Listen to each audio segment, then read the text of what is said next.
You're on the air, baby. You're on. You did it. You made it. What's up, everybody? This is NFL Network's Adam Ray. This is Only Crouch. This is Matt Waldman. This is Chris Zork from your Chicago Bears. I'm Deion Miller. Dan Weeder. Hey, man, it's Rashad Whitfield. I'm Courtney Cronin. Hey, this is David Kaplan. Listen to me. You want to learn football? Listen to my guys, Phil and Shane. Shane and Phil. Shane and Phil. Oh, Phil. On the Tape Never Lies Network. On the Tape Never Lies Network. Tape Never Lies Network. The Tape Never Lies Network. Tape Never Lies Network, home of the greatest Chicago Bears fans on earth.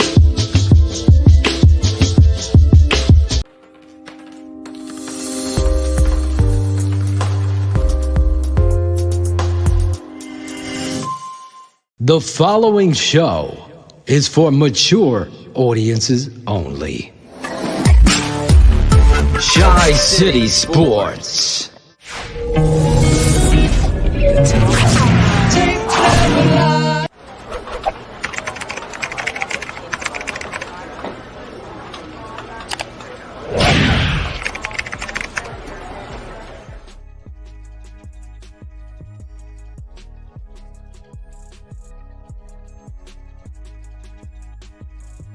Honestly, it to me, this feels worse than Nagy's incompetence, because this is intentional. You're intentionally losing. So, and I have to believe the tanking or the alternate is that Eberflus ain't the guy either, and now we're back to square one. So as much as I hate the idea of tanking, I'd rather believe that than just think that we're in another cycle of we don't have the guy. But it does feel worse because Nagy was incompetent, and the frustration was, okay, with a more competent coach, we can be better. And this just feels like, no, you're not even trying to win.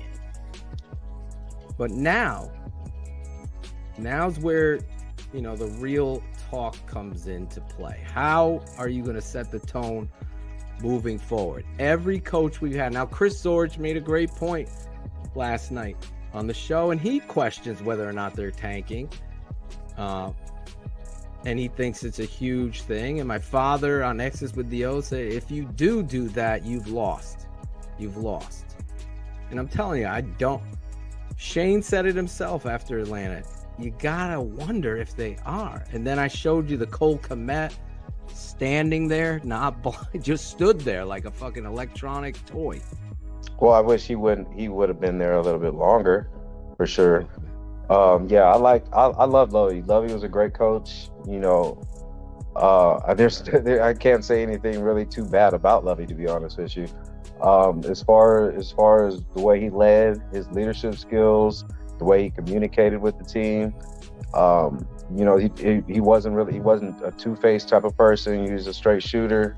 So it's hard to say anything really negative about Lovie. Lovie did a great job with the team and speaking to the team and speaking to the players and speaking to the leaders and making sure that the messages he wanted were conveyed throughout the team. Like it was really good. I enjoyed my time. I didn't want to leave Chicago. We talk about it, if you get that way. I didn't really want to leave Chicago at all. Because that's probably one of the greatest compliments you can have about for a player, individual especially, is talking about how you view their play, and to say that, I totally appreciate it, because that's exactly how I wanted to try to play. I didn't want it to be a player that is known for giving up. Like, I don't ever want that to be associated with my name ever. For right now, a number one, it's not a number one, definitely a solid number for sure, a number two for sure. Like I said, if they pick up another big play receiver, either through the draft or free agency, I'll be definitely satisfied with that.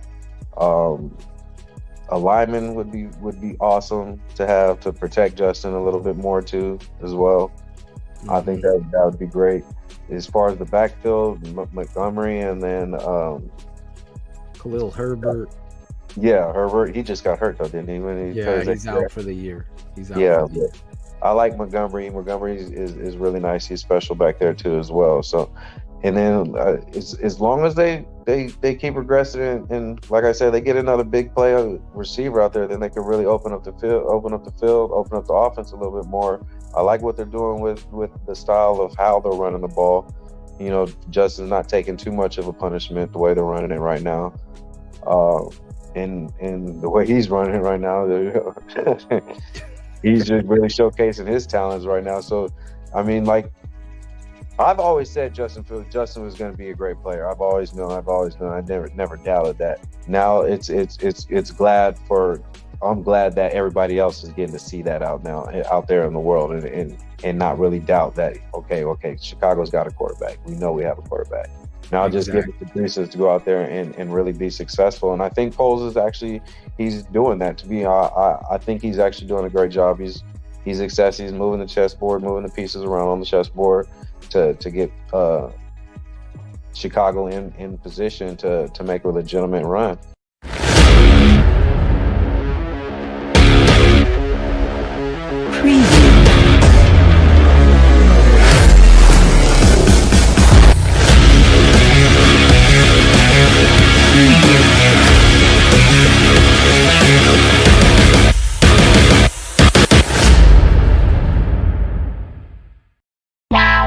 Draft Dr. Phil and the smartest man. Keeping it 100. Chicago's trading up. 100. Yes! What? Oh my God. Here it is! Just reported. The tape never lies. All the people drop off, but we still keep rocking. You'll never know how good your football team's going to be until you play with maximum effort.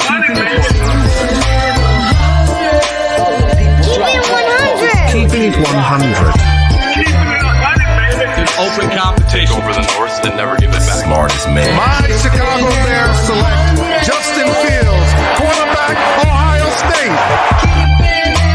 Guess who's back? The two dudes that kept it real. Dynamic duo that you love, the smartest man at Dr. Phil. Breaking down the film, never a problem, kick it straight. Most shows focus on stats, we focus on the tape. We keeping it 100, never running east to west. We coming with that truth, cause that's what our fans expect. Cut off the freaking anchor, forward to be free. But don't you worry, Shane's got the dumbest tweets. It ain't no secret, Phil and Shane got some haters. But now they're all stuck like the Jew and now and later. Debaters, frauds get kicked like Coach Tabor. Cuts had to be made, we added a barber moderator.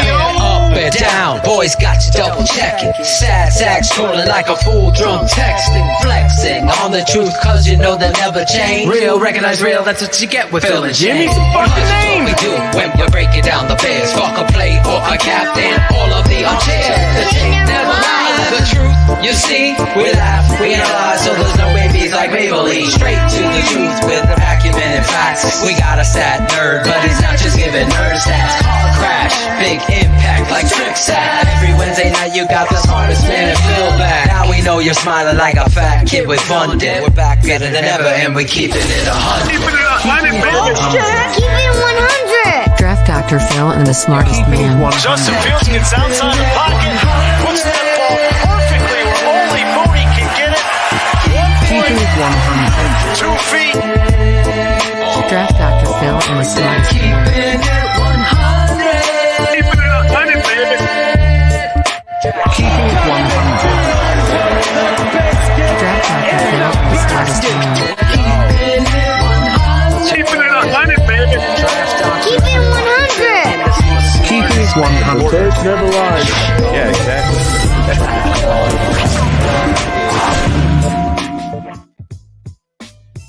Yo, this is Claudio the Barber, and this is TTNL's Keepin' It 100, the best Bears show on the planet. Well, the Bears were on a bye, so no heartbreaks this week, thank God. But we got plenty to talk about. So, of course, we got another great show for you tonight. From ESPN 1000, a Chicago broadcasting legend, Peggy Kusinski is coming on. So let's bring on the guy. He was just sworn in as TTNL T-Ball Director and Rule Committee Chief. Draft Dr. Phil. Yeah. What is I think that was given to Mr. Absent every week. He comes back for 1 week. He spends a week doing every show. What's up, bro? What's up? I'm doing good. How are you? Good. Let me lower this music. We will miss Chris Jackal again. Always. We always miss Chris Jackal. Yes. He is the brunt of every joke. He is the most interesting man at TTNL because he's never here. You know that just like the smartest man when we do the dumbest tweets. Oh, yeah. We need that for Jackal. He makes alligators cry. Oh, we got to come up with something. We love Jackal. We all love Jackal. He's the man. He will skip the Super Bowl to watch Argentina versus Costa Rica in the World Cup. He will skip the Bears game to watch a T-ball game. He's the most... Anyway. Oh, shit. Shane Marsaw, the smartest man. Once again, he probably doesn't deserve that title. I do. But is absent again. Shane has the case of the Montezumas. The Montezumas. Revenge. No, in all seriousness, Shane is under the weather with his family. A little bit sick. So, again, send some positive energy towards Shane and his family. He believes they have honestly had food poisoning, for God's sake. Yeah, so these guys can't catch a fucking break. I blame it on fucking... Right there. I wasn't even going to say it. I knew what you were thinking. Read my mind. It was either him or the freaking CEO of the T-ball league. One of those two. Oh, shit. So, yeah, we're back. The Chicago Bears had a bye week, Claude. Yeah. I had a bye week. I put everything away. We all had a mental bye week because it's just seems like every week we're on a 6-game losing streak. It's just we needed a break. We needed a break. We needed to reboot, recharge. I did miss everybody, even Cars and his dumb stats. I missed him. I don't know where did he unlock his car again? I don't know where he is. His keys are lost. His keys. What are the keys to this week, Claudio? Going against the Philadelphia Eagles. Cars, just put on your seatbelt. We need one of those master keys that opens up all the fucking cars doors. The skeleton key. Yeah, we need a skeleton key for this week. It's going to be rough, I think. Well, I think we're going to try to run double reverse pass again.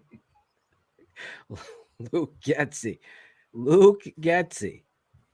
I love what Cherie had to say in the open. A lot of people, there's like several theories and analogies and shit going down in the world in regards to the Chicago Bears. They're a 3-win team. I will have my agitated anger if I see Riley Reif starting and Sam Mustipher starting. I just think that's a showcase of inept coaching. But I'm sure you'll get a rant of all rants on BHL on Sunday because I just don't think, obviously you have 3 wins, Claudio.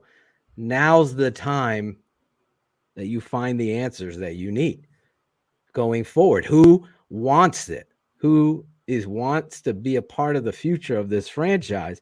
So with the embarking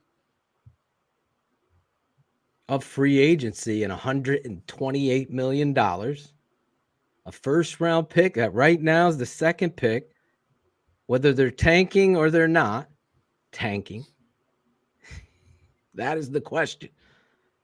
That is the question.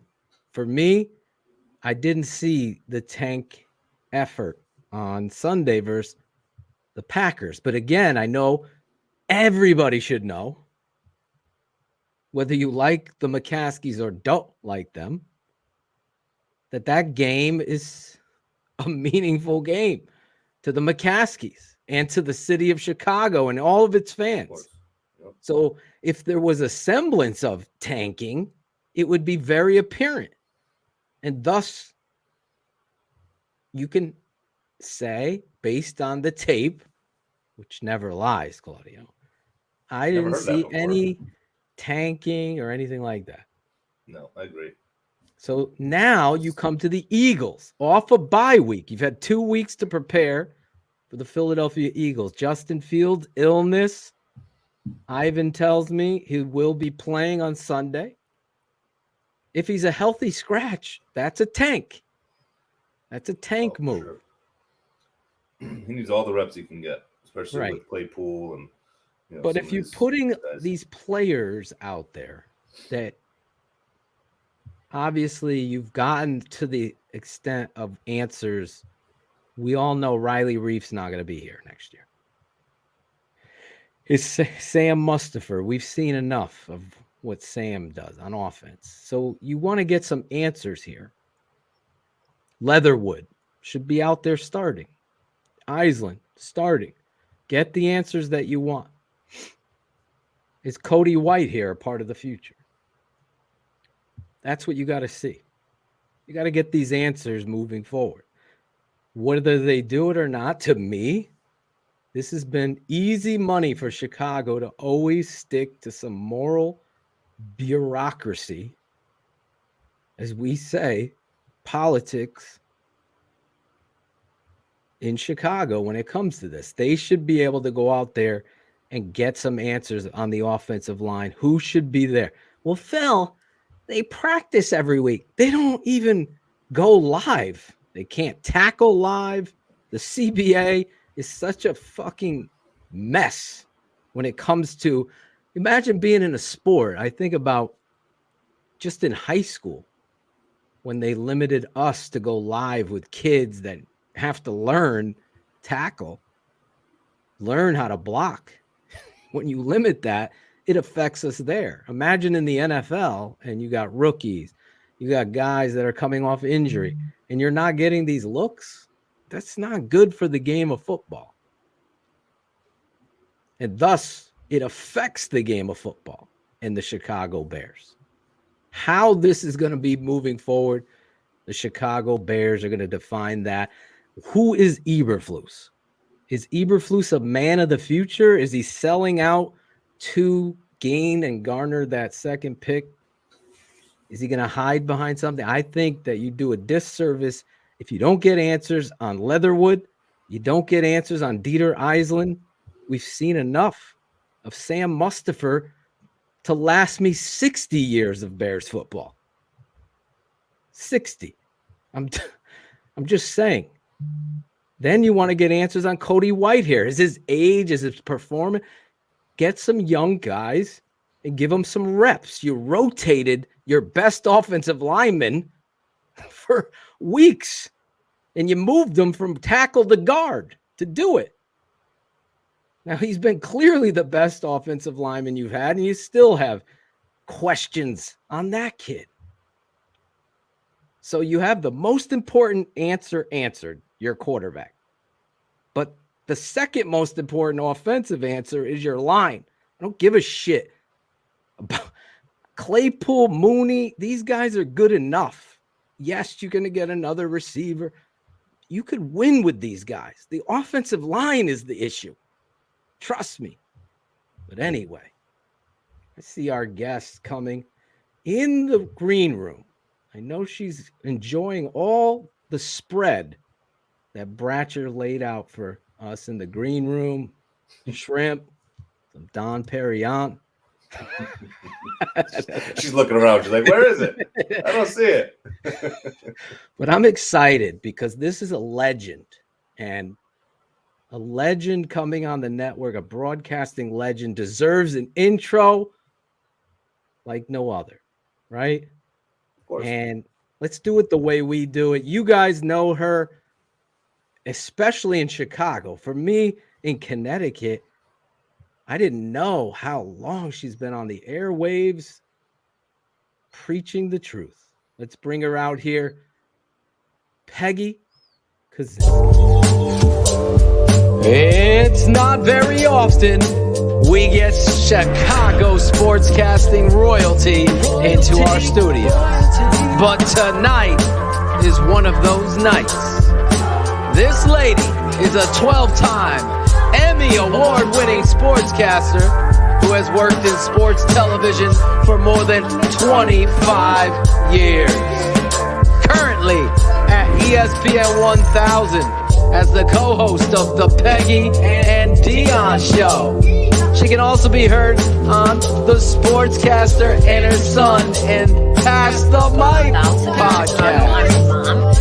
Bears fan, TTNL fan, get up out your seats and give it up for this TTNL Network first timer. Dion must have put in a good word. She's Peggy Kusinski.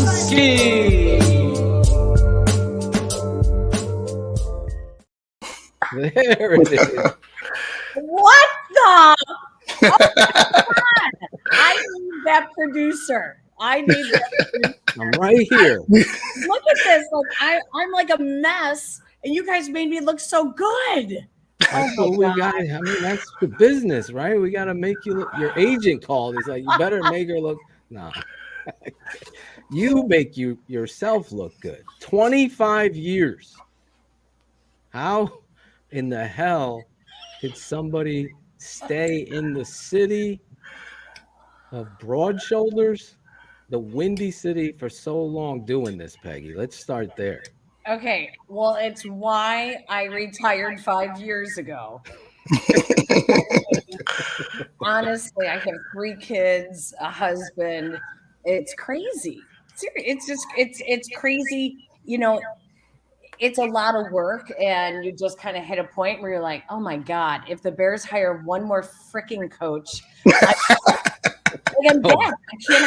I cannot, you know, not only do the research on getting to know the coach, but then you have to actually try to get to know them. I was done. I have a really, I'm already, okay. So anyone that listens to Peggy and Dion knows I go off in tangents all the time. Great for this show.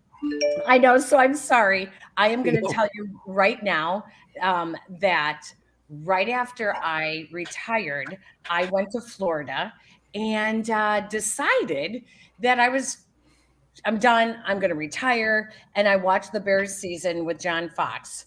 And about 6 months later, I was in Florida again, and I ran into John Fox. And he said, "How it works?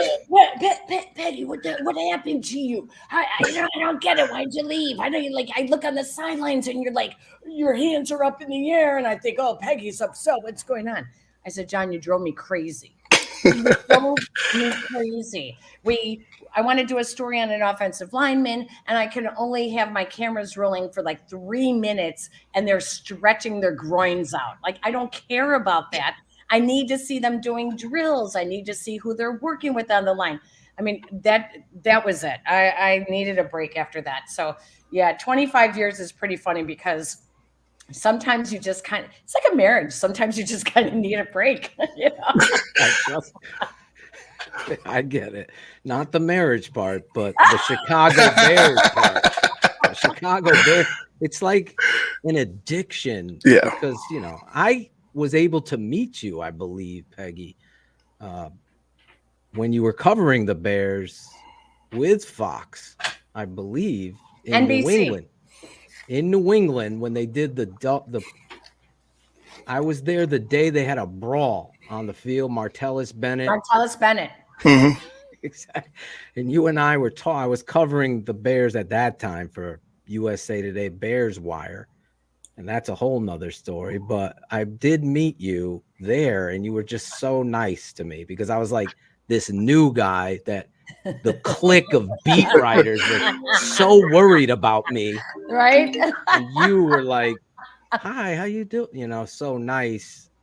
But anyway, and remember, Martellus Bennett wouldn't even talk to us. Oh my God. Jeez. It's like, I remember it was like when Frank Thomas left the White Sox and went to Oakland, and I was covering the White Sox spring training, and I'm in Oakland's camp, and he looks over at me. He's like, "I'm not talking to you, Peggy." Oh, jeez. Like, really, guys? Come on. And Martellus wouldn't talk to us. It was like, dude, like, come on, guys. I mean, you've established a relationship with them a little bit here and there. I mean, professional relationship, you would expect a little give back. You know what I mean? I gotta tell you, that is so true. Like, we truly had one of the things I really enjoyed about covering the Bears was going in and talking to guys, not with a camera in their face, but just trying to get to know them and, you know, what makes them tick, what are their hobbies, what's their family life like, things like that. So that when you're reporting on them, you have a better idea of who they are, right? Right. And Martellus was one of those guys, and we truly had great, really, really good conversations with him in the locker room. And you know, when he pulled that, I was like, "Oh, here we go, playa." That's what I always call it. When anyone ever pulls, you know, pro stuff, I always go playa. Here we go. So yeah, but yeah, I mean, back to your first question. See, I told you I'd go on tangent. I don't know how it lasted so long, and now that I'm back, I'm kind of laughing at the fact that I'm back because. It's really not easy to give up a beat and then I shut it off. I mean, I truly shut it down and just watched. I tried to watch as a fan, and every now and then I'd be on Twitter reacting during a game, but it's hard to come back and pick up where you left off. So if ever I was going to do it, it was with a new coaching staff and so many new faces on the team. Like now was the time. So it's been fun, and I think I have a somewhat of a different perspective now after 25 years. Well, let's start here. Because you've been there at the front lines of it. And is it a McCaskey issue or is it? You're going right at it, aren't you? I am, because I had the pleasure of traveling with the Bears a few weeks ago to Dallas, and Dion Miller is one of my great people in my life. She's so supportive of this network and me personally. I have a friendship with her that I've grown through this network. And I told her as well, it just seems like there's so many fucking layers of bureaucracy that football is like the third most important thing. Now, maybe they're trying to change that now, but for those 25 years previously, is that the root of the problem, the McCaskies and Ted Phillips? Well, I have always said, and it's really hard when you attack someone personally, because any of us who have been attacked personally, you just stop and you say, you know, I'm just doing my job. So I will just say, I'm going to separate the person and the job. The McCaskey family is wonderful. They have been very good to me. You know, I may not see eye to eye with everything that they do, but personally, they are truly good people. As NFL owners, the record speaks for themselves. You cannot go through the number of coaches that we have gone through in the past 20 years. The number of quarterbacks that we have gone through tells you that they haven't hired the right people in the right positions to make the right decisions. And one of those people, unfortunately, is Ted Phillips. Ted is a nice enough guy. He really is. Very smart man, but he's not a football guy.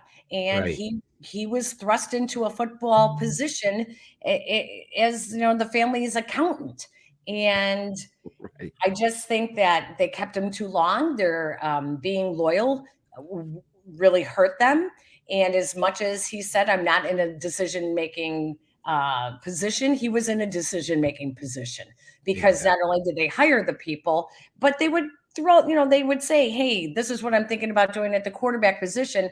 And the final two says was Ted Phillips and George McCaskey. Exactly. You know, so they're stuck in trying to run a mom and pop business, like a 1950s mom and pop business, in an era that they are $1 billion team. They are $1 billion company, and you can't get upset with minutia like a reporter, one comment. You cannot get upset about that stuff. You are $1 billion company, and you have to carry yourself that way. And I think, and I hope that George has seen that in some ways. I still think they need a director of football operations that is a football guy. Thank you, Peggy. I just don't think speaking my language here. Yeah, I just, so, but here's the other, like, let's peel back another layer, and it's easy for all of us to manage and micromanage their company, right? Which is the Chicago Bears. They don't have an outside income. They don't have a Papa John's. They don't have a Microsoft. They don't have money coming in outside of the $1 billion that they get from the NFL and TV rights. So thus they do, and ticket sales. So they do run it more mom and pop-ish because they have a bottom line they have to answer to. Other teams can pull from their resources that the McCaskies just don't have. Peggy, real quick, you had mentioned before, like how you're trying to get some film about how the D line's playing. You're trying to get actual practice footage instead of them, like you said, stretching their groins, which I find hilarious because that's pretty much all you can do when you go to Hallis Hall. We were, me and Bratcher were actually at training camp, and we're watching people get pulled out of the stands for recording the practice on their phones. We're over there trying to hide. Like I'm over there by the bushes trying to go ahead and get as much film as I can. Did somebody explain that to you? Can you explain that, why that is? I understand, like it's connected to that mom and pop mentality, but why did they do that to somebody who's been on the beat for as many years as you have? Well, you should watch one of my podcasts called NFL Spies. We had a guest on in which he talked about how much the NFL spies on each other. You guys are perfect examples. All you have to do is buy a ticket to it, or not even buy a ticket. Put your name in to your hat, and your name is drawn, and you get 2 tickets to training camp. They don't know who anyone is in the stands, so what they do know is who the media are in the media section. And so they can control us by saying, you're not allowed, and you've got the big camera on your shoulder. Your cameramen are not allowed to shoot. They come over and they say, okay, camera's down, right? But I look over in the stands and I see, a million, holding your phones up, dozens fans who are bloggers, or I don't know, maybe they do work for the Patriots. Maybe isn't it funny? I just kind of pulled the Patriots out of a team that would cheat. But so they're not the only team that does that. They're not the only team that restricts it. The NFL actually suggests that you restrict your practices to media availability. And the problem does come in with training camp, because almost anyone can go to training camp. And that's why they almost show you nothing in training camp. It's all for the crowd. They do a lot of, 11 on 11, 7 on 7, touchdown passes. And it's really nonsense, to be honest with you. So it's not just the media. They're not the only team that does that, but it does crack me up. John Fox famously told the story of sitting in a hotel room, and he was an assistant with the Giants, and he turns on the Sunday night or the Saturday night show on a local station. And it was before their game the next day with whoever. And in it, the defensive coordinator was doing an X's and O's story on their defense. And he says, they basically just gave me right there. I knew what they were going to do. Like, I knew their whole defense. And I thought, John, if you didn't know their defense until Saturday night before your game, exactly, Peggy. You're kidding me. There is nothing a coach is going to show you that opposing coaches and their entire staff of spies and breaking down film don't already know. It's like, are you going to dump the game plan because you saw something on Saturday? It doesn't. It's so, yeah. it's so trivial. My uncle, Sam Rutigliano, was the head coach of the Cleveland Browns back in the late 70s, early 80s. And he always said training camp should be the fans' time to interact and for us to get answers. We aren't recreating the wheel. So the fact that the Bears and other teams don't film, everybody knows what the frig you're doing anyway. Right. So that's why in the games, the scrimmages, we're going to play simple coverages for that same thing. Yes.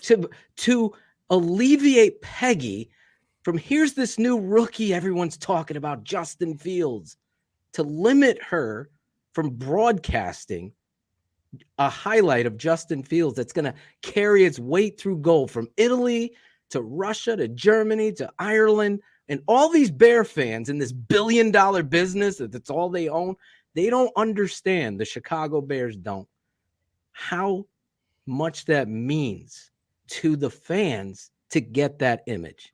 And to limit that is just a travesty. Well, it also makes you a lesser reporter, because Exactly. if I don't see what these guys are actually doing and practicing, and I don't watch an interaction with a position coach, and for instance, Robert Quinn, last year I watched in training camp.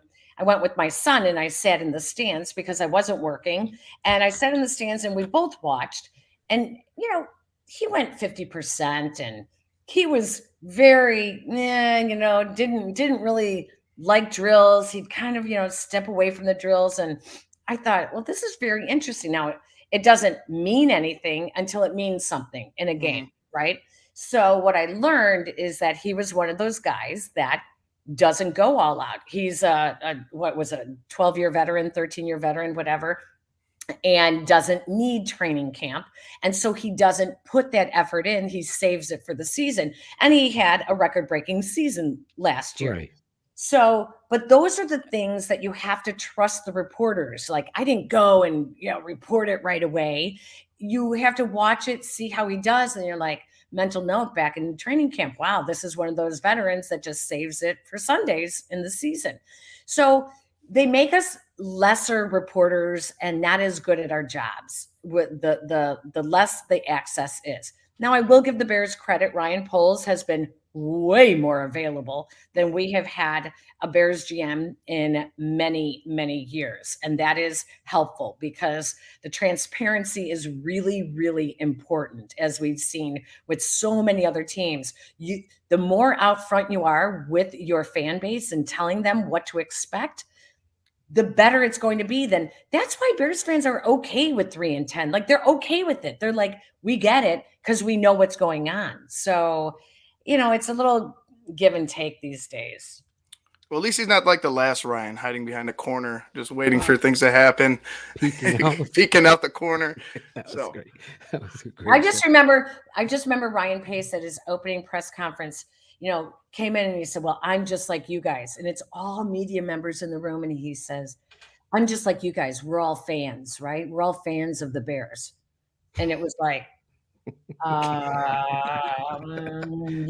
talking to the media. It just smacked of ignorance and ill prepared for what he was in for, and very naive. Well, you would be the best person to ask this question then. As a player, I recognized who the players were immediately in the locker room based on practice or whatever. I just knew, that's an NFL player. This guy is not good. So for you as a media member thinking back now, how did you say he's not a head coach? Mark Trestman's not a head coach. Oh, this one's not. Like, how many times have you felt that feeling and you're covering this team for that long? Well, what's funny is that I liked the John Fox hire because I thought coming off of Mark Trestman, it was necessary. You needed to bring in experience. I just didn't realize that John Fox was his retirement job, and he was already cashing his retirement checks. So, I'm not going to blame that one on them because I really did like that one. Mark Trestman, I mean, it was obvious so early on. And not just his kitschy little things every week he was doing, but it was more the reaction of the players in the locker room. You could tell from that was a veteran team. There you And go. now if you're like Matt Eberflus, if you're going to bring in kitschy things like the hits principle and stuff, that better be a young locker room. That better be young guys that are going to say, yes, whatever you say, I'm buying in, and they're hungry. You have a veteran group. Oh no, those guys are at the bank every 2 weeks, depositing their checks. They do not want to hear any of that stuff. They want to just believe that you are going to bring the best out of them. And I just started with the whole locker room shakeup, the way he changed. Offensive line is no longer here, and defensive line is here, and safeties are here, and running backs are here. He mixed everybody up, and all it took was asking a couple of veteran players with no cameras rolling, hey, what do you think about the locker stall changing and the rolling of the eyes? And you thought, uh-oh, he doesn't even have this locker room yet. So those are the ways that you can really. Yeah, you really got it. That leads me with Eberflus. Is that who you're talking about now? Eberflus with this locker room? He's got them. They're all young. He's got them. But listen, 10 losses, it's real easy to lose these guys. The only reason he hasn't lost them, they're all playing for contracts. There's only like 3 or 4 guys on that team whose contracts they know they're coming back next year. Right. So they're hungry. They're like my partner on the post-game shows, John Yurkovic always says, is he played hungry because he never knew where his next contract was. So the Bears players are playing hungry, but a losing culture is really hard.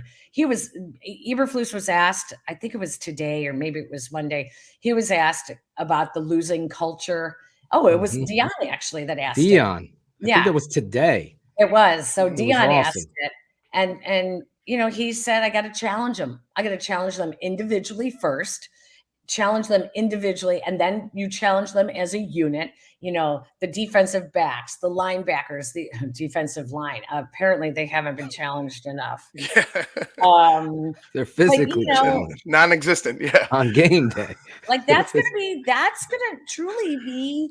Listen, they've been in games. There's only been 2 games that have been out of their reach, so they've been in games. Yeah, but these next 4. It could get ugly. Let's see if they're able to stay in these games. That means they are still taking to coaching. Did that apply to a Roquan Smith as well? Was Roquan one of those veterans that? And I know he had the contract dispute. He's agentless and everything like that. Kind of did it the wrong way. But was he one of those guys before he left, before he got traded, that was like, all right, hits. You got me doing all this other stuff. You want me to buy in? Like, did he have that attitude? No, I think it's all about the money. I think exactly. Right. I mean, listen, I remember walking around in the locker room one day and I had counted 3 guys. And this was, I was in the locker room for the first 3 or 4 weeks of the season. And I counted 3 guys in one day who all mentioned playing for their futures. And it was Roquan, Jalen Johnson, and David Montgomery. All guys that were looking for contracts or contract extensions. And I thought, okay, so you walk the walk. We couldn't quite tell if Roquan had bought in, but he was still being a team guy. He took training camp off. He said the right things afterwards, but I think he needed to be on a veteran team. I don't think he really wanted to be a part of a rebuild.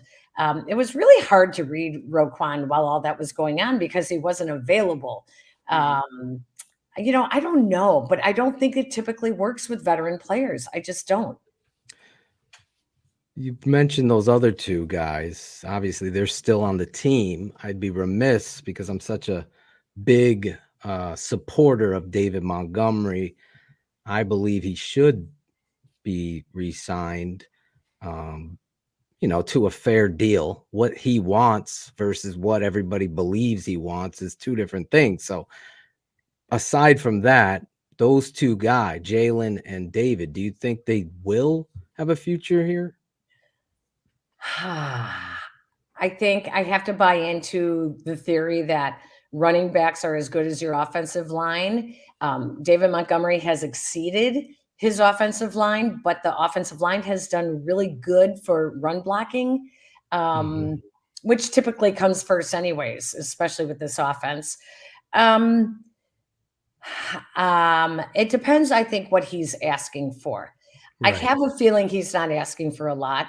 I don't think he's asking to break the bank. I Me think too.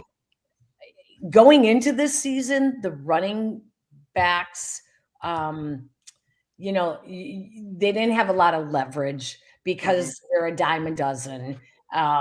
It's the one position you don't have to draft high anymore in the NFL. It's the one position you could get a good running back in the middle rounds of the draft. So they don't have a lot of leverage. There's so much tires. There's so much tread on their tires that, again, they're great in their first 4 years of a contract, but that's the renegotiation time. You typically don't have to give them an extension. With that being said, rushing is up in the NFL. Passing is down. Yes. The ground game, this is 1988 all over again. So, but I still don't think that means that they're going to pay him unless he really agrees to a lowball deal. I just don't think that, how old is he? Probably 27. I don't think that a running back at 27, you can get a guy coming out of college in the later rounds that I think can be just as good. What would be the deal for you, Peggy? What's Peggy Kusinski's deal for David Montgomery? I don't know what the numbers are. Have you guys looked at the numbers for running backs? Yeah, we did. Yeah, we did. What is it? Well, I think it was 12. What they saying? We agreed. I would pay David between 9 and 12 million a year. Now you have 128. You have 128 million in cap space. So how you can negotiate that? Obviously, pay it. I wouldn't pay him over 10. I think the extra years, maybe you give him the years, but I wouldn't pay him over 10. I was going to say 9 million, to be honest with you. Here's the reason why. Let's listen to the clues that Eberflus has given us already and Ryan Poles on why they didn't pay Roquan Smith. Look at your positions, difference-making positions, okay? The reason they didn't pay Roquan was because he was an off-the-ball linebacker, and they'd rather put that money towards a pass rusher. I think that money is going to go towards wide receivers, offensive linemen and defensive linemen, pass rushers, and then they'll work their way out from there. Running backs are kind of the lost breed. It's going to be wide receivers are the difference makers. You're not going to have to. You don't need a great running back when you have Justin Fields. Okay, you need a couple of really good receivers to take off the opportunities from Justin Fields. So. I don't know. It's such a conundrum now with the NFL because, the Eagles are such a perfect example of good weapons as wide receivers.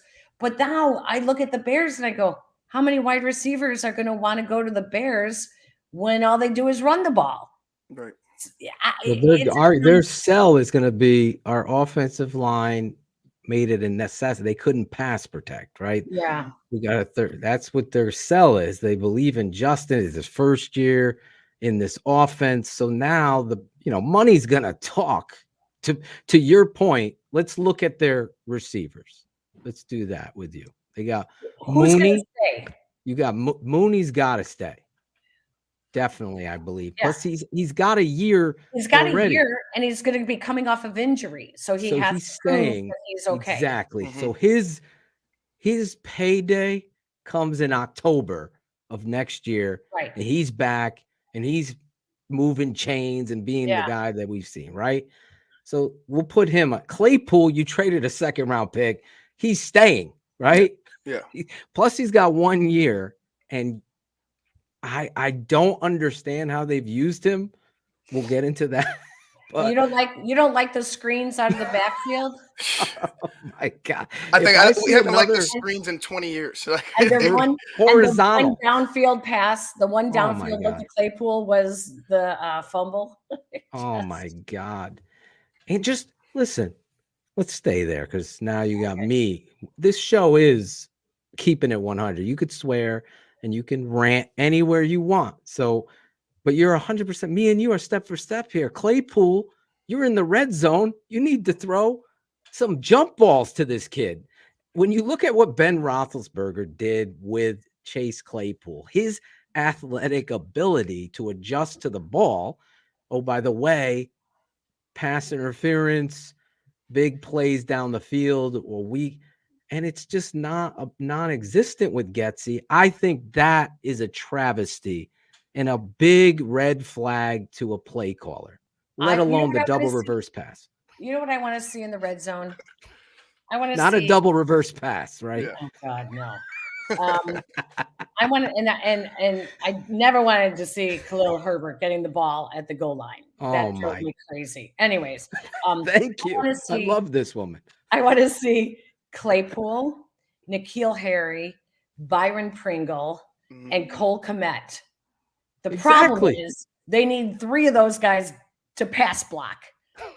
But you have 4 big bodies that could be go up and get them type of receivers.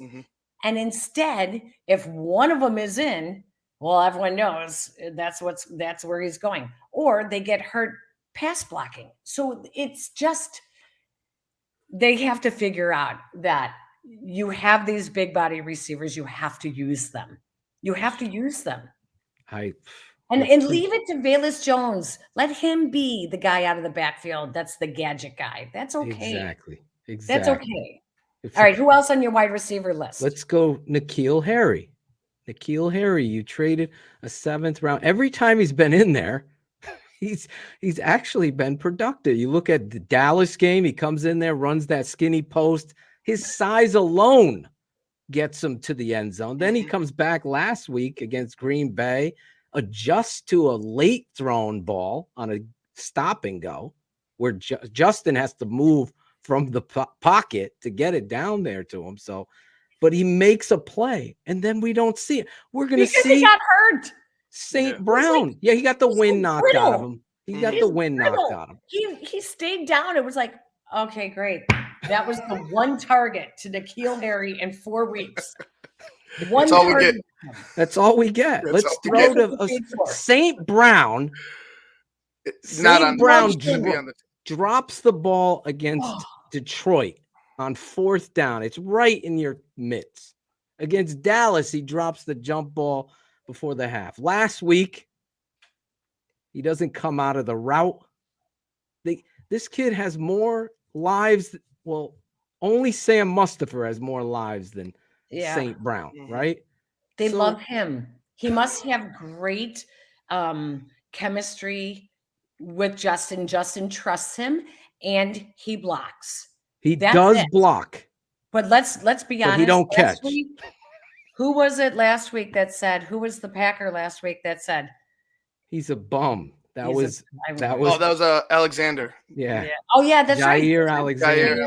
Alexander. He's oh my God, you fit perfectly in this show. Look at I love this woman. But let's be honest with you, like EQ St. Brown, the teams were not lining up to sign him. Like they're scrubs for a reason. They are other teams' rejects for a reason. EQ St. Brown should be your 5th wide receiver. He's special teams. He comes in occasionally to block. Listen, the horizontal screen to Claypool. Guess who? St. Brown decides, I don't know who I'm blocking, and it just gets blown up. These things, to me, go back to coaching. Like, this can't happen. It can't. How are you putting him out? Why is it N'Keal Harry standing in front of Claypool to block on a wide receiver screen? Like, maybe he doesn't want to block. Well, then maybe he doesn't want to dress. That's the only thing you have to do in this. Which is why we see these guys not dressing, I think. Like, honestly, hope. we want so much more out of this team. Right. And their talent is only going to take them so far. You know, if these guys were all 21 years old right out of college, and like, I think it might be a little bit different. They might be getting the best out of these players, but some of the veterans, point out the veterans on this team that they're actually getting the best out of these veterans. There's not a lot. Riley Reef, I would say he's given his heart and soul every week. Whatever he could give, he's not where he ever was. But when I watched the tape, like, just being honest, that's one guy I believe he gives his heart every play. Yeah. Just watching his tape. Which is why they had him starting. Yeah. Mm-hmm. Yeah. I mean, and he should be playing 16-inch softball at Portage Park in Chicago. Do you know, is there a commissioner in that league, softball league? Because we got a guy. I live a mile away from there, Peggy. So. Oh, you do? Yes, I was about a mile away. I'm actually down the street from Chopin Park, so. Oh, I know it exactly. I actually played 16-inch softball like five nights a week for like 20 years. Yeah, I definitely know. I've been around there, played ball there myself. I would say Eddie Jackson. They've gotten the best he was out of. somebody that we didn't think was going to embrace this. You know, I was a big critic of him because the not tackling, and I know he went through some personal issues. We found out later. Right, we found out after the fact. But the way that he's been playing, the way that he's taken some of these younger guys under his wing, how he's been carrying himself this year before the injury, I thought they really got the best out of Eddie Jackson, or they were starting to get the best out of Eddie Jackson. No one in that building expected that. All they heard in that building was this guy got his money and took a backseat to playing. You know, he was having such a great season, but even I remember the game before he got hurt. No, in the game he got hurt. He dropped the pick. Well, and he had a couple of those little push tackles, and you're like, oh no, what is with these little push tackles? Like, this is not flag football. Like, this is, you know, they touch them when they're not supposed to touch them, when they're supposed to tackle them, and when they should touch them to put them down, they don't touch them. I don't want no scrubs. Scrubs, look at you tonight. Peggy, if you're just tuning in, we have the legend, 25 years broadcasted, Peggy Kusinski, with us tonight. And we're having a blast here, keeping it 100 with her, which she is totally doing. I got to tell you, I know why you love Dion, because you have such a great, easy, smooth delivery.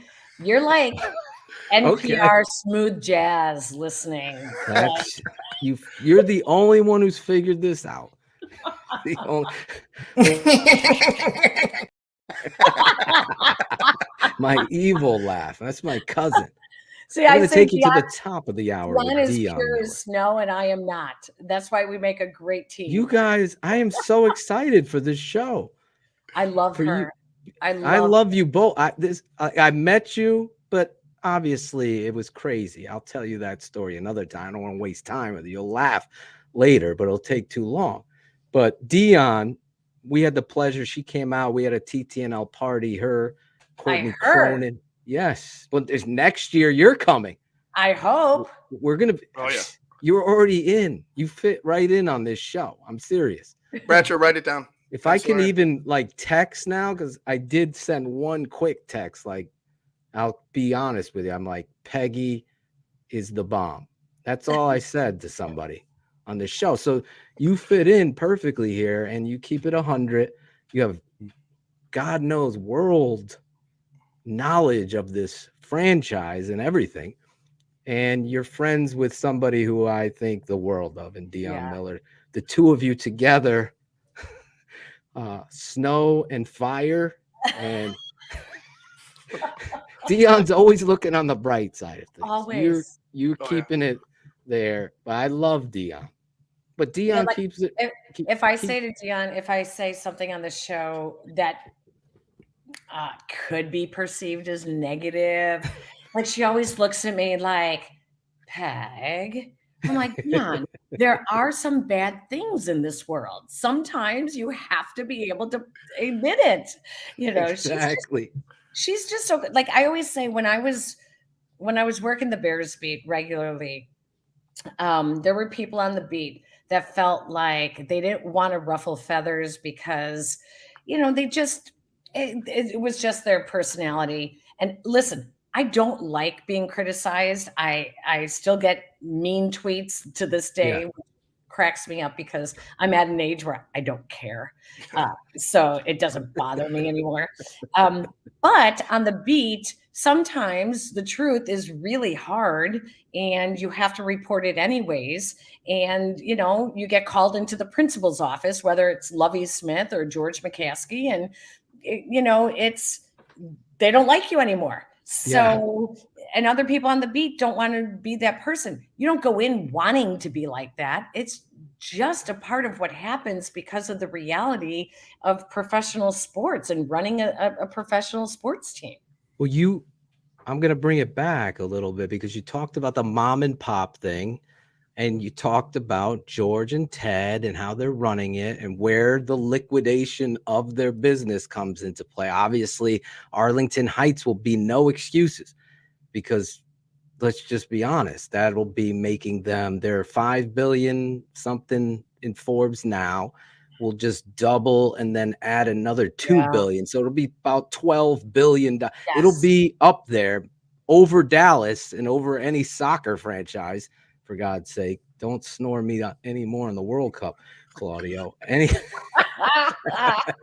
Phil has a I'm going to get a lot of hate. He has a place in his heart for soccer. It's at the very bottom. Everybody was a USA fan for like 2 days, and then once that, forget it. Anyway. Yeah, they're like, okay, we're done for how many years? Like, what is this? 4 months. We'll see you in 4. But seriously, you have this perspective on it. I believe I got Deion. I begged her. She didn't do it. I've told her because I wanted her to ask Coach Nagy, well, did you finally find the whys? Nope. She was almost going to do it. I got her to believe in it on the air, and then she didn't do it. But she was on here as a trooper, knowing that they watch the show, and they do. She kept it 100. And George came up to me when I was there. He's like, "No, Phil, you're not having what's his name? God, Tony Medlin on your show. He's not going." I'm like, Tony.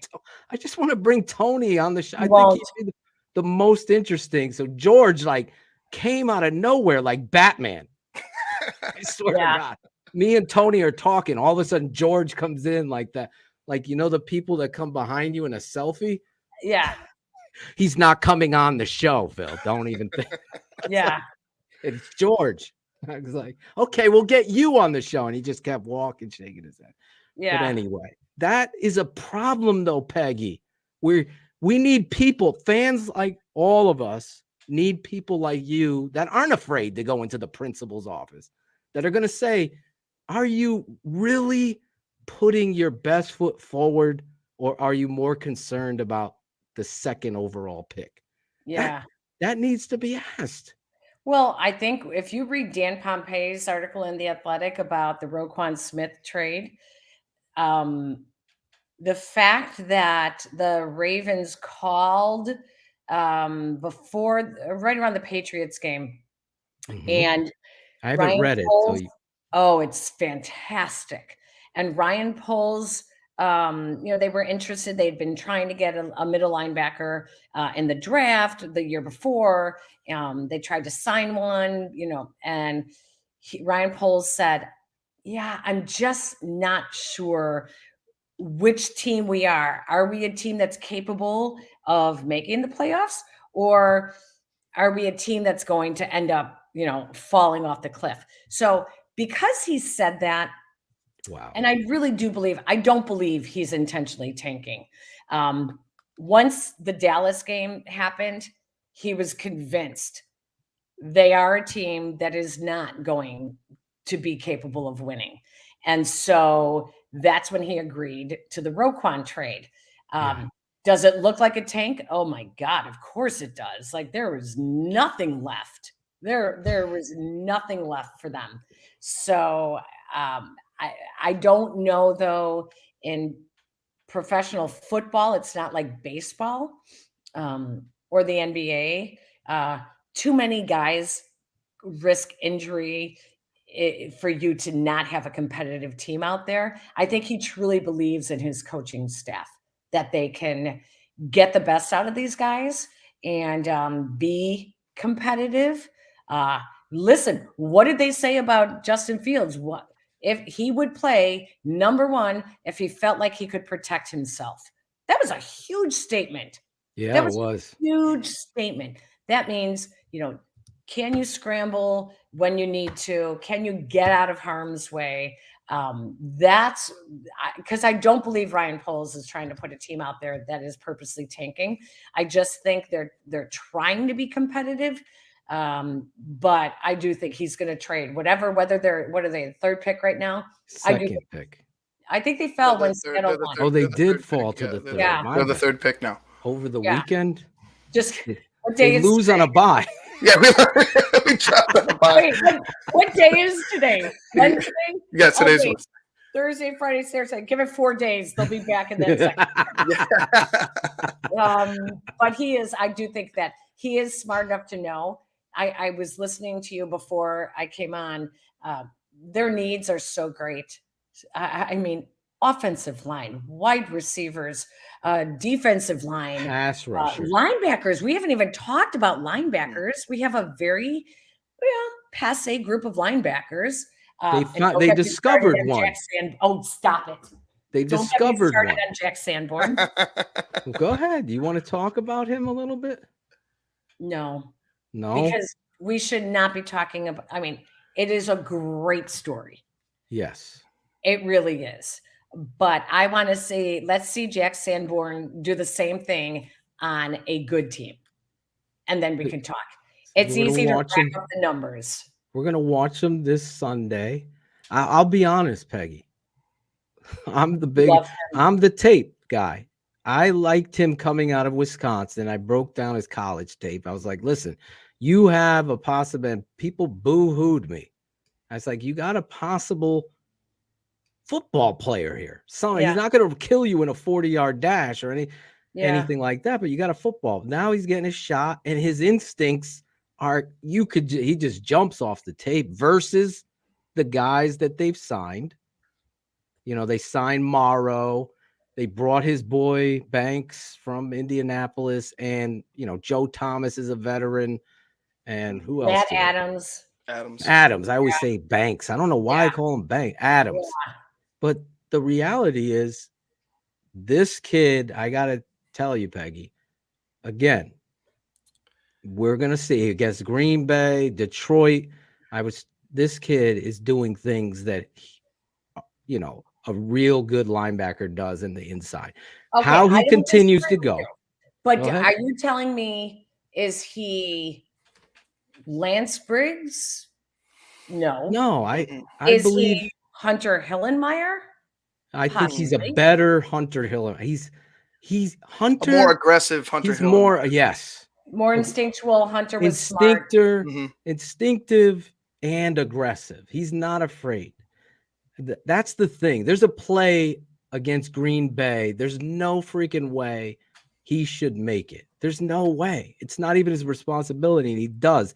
And when you see that on the NFL level, especially from that position, you just say, wow, can he continue? And he does it. There's the screenplay. He's able to do it. Now, does he prevent you from addressing that position? No, he doesn't. So I'm just saying you have a starter quality linebacker in this kid. I think I'm not hyping him up. I'm not that guy, Peggy. I want to say, no, this is hype. I'm telling you. He's the guy in the bar next to the good-looking guy that gets the sloppy seconds. All right. I mean, come on, you guys. Alan, clip it. Alan, write that down, please. That write should definitely be the promo for this show tomorrow. I think don't even let anyone know who she's talking about. Just clip that part and then say tune into the show. But seriously, your point. You're right. He is playing great. He is playing outstanding. Your point, though, on a bad team.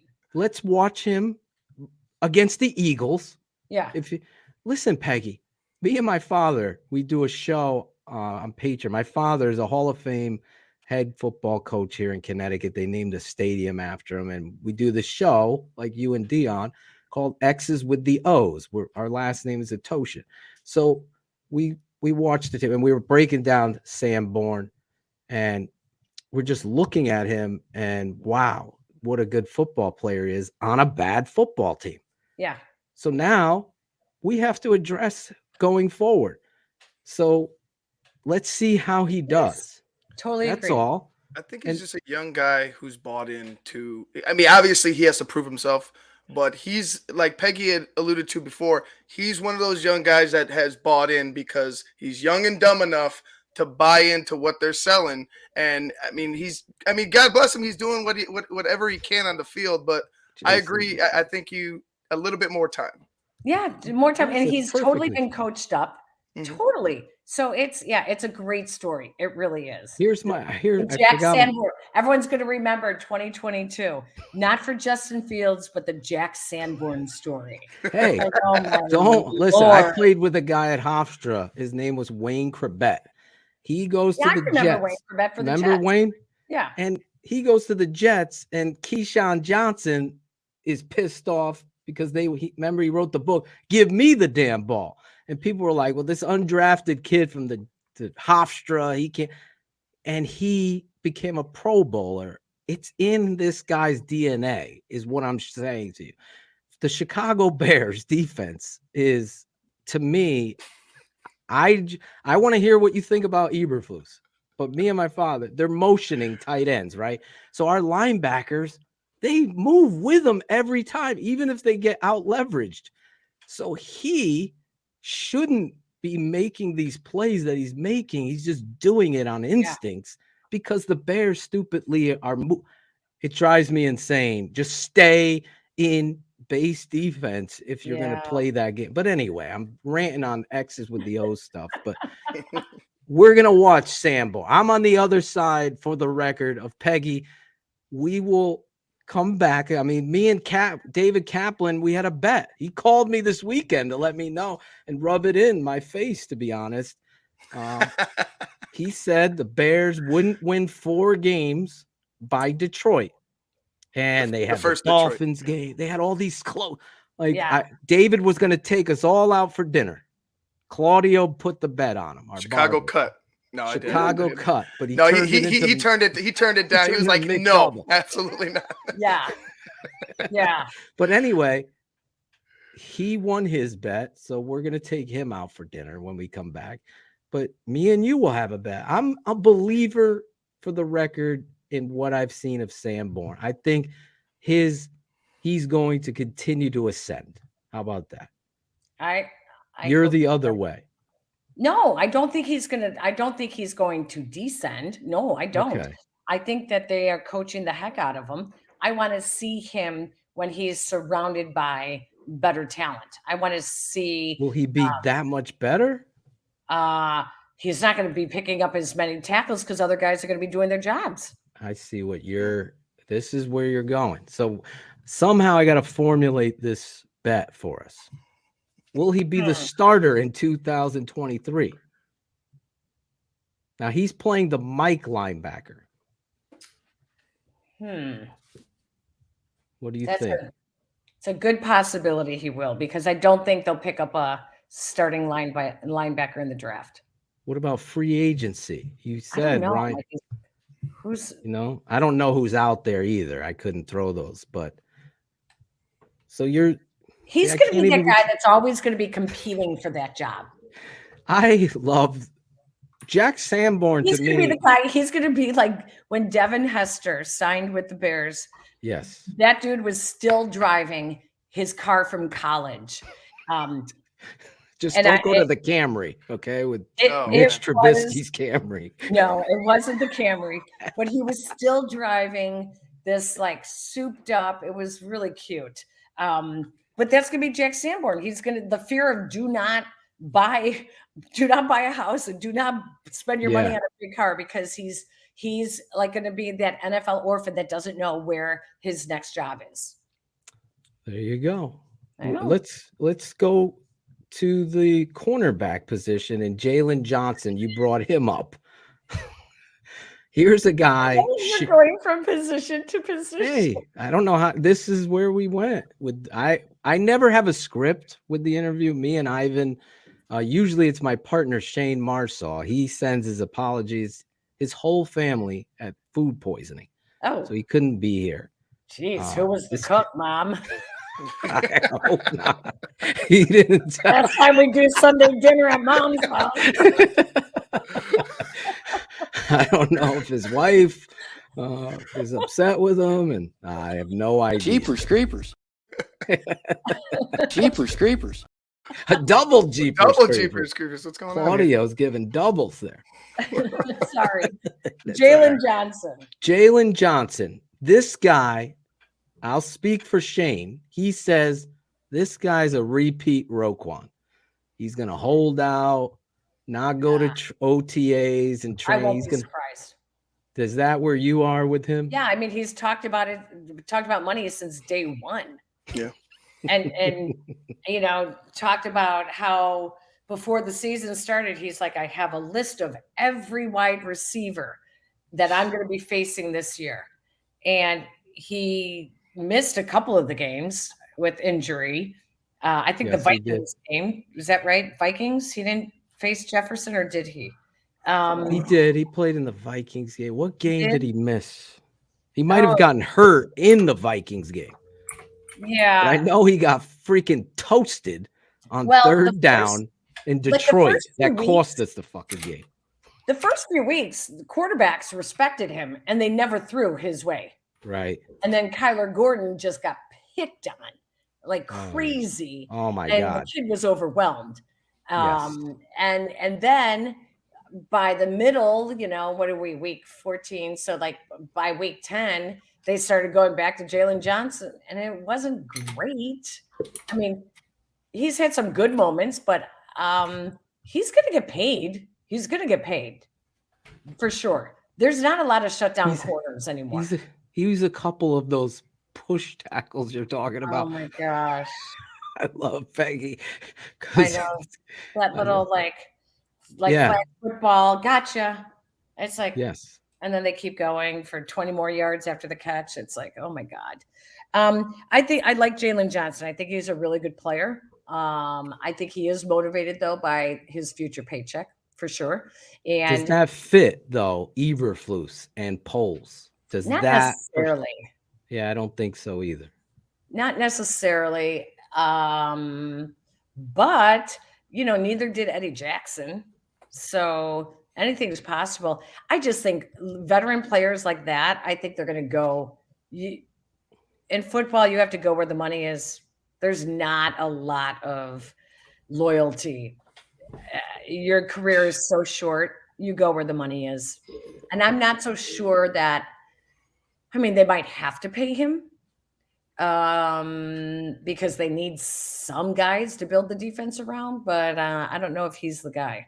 Well, his confidence is, sky high. But he was a guy that was right. Talks a good game, but he was one of those guys too that was, I guess, benched during training camp. Was one of those guys that was like, "Hey, are you buying in as a young guy?" Or he's relatively young, still young, but are you buying in? And he wasn't buying in for a time. So there's the question of, is he willing to, totally buy in, or like you said, Peggy, is he going to be one of those guys that, hey, I'm all about the money, show me the money, and that's it?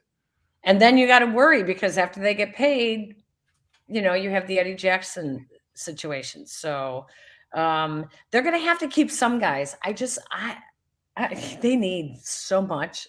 It's going to be an interesting sales job in the off season with Ryan Poles. It's going to be very interesting. You're going to have to get into the transfer portal. Yeah, exactly. Yeah, exactly. The name, image, and likeness. Hey, we've got a car salesman right here that wants to do a commercial, and that's going to be an extra $500,000 for you. Exactly. Yeah. That's going to be necessary. So the big two now, we'll start with Justin Fields. Your thoughts on him? Has he proven enough to know that he's your future? Do you believe in him? And what are your thoughts on him as a total? Okay, so I do believe I was a big fan of his when they drafted him. Big fan. I loved it.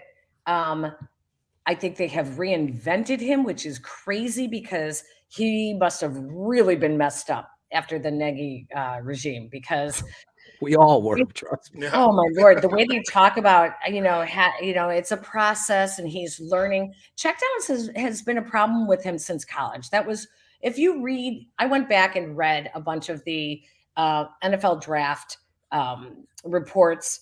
That was his biggest knock, was having trouble with his checkdowns.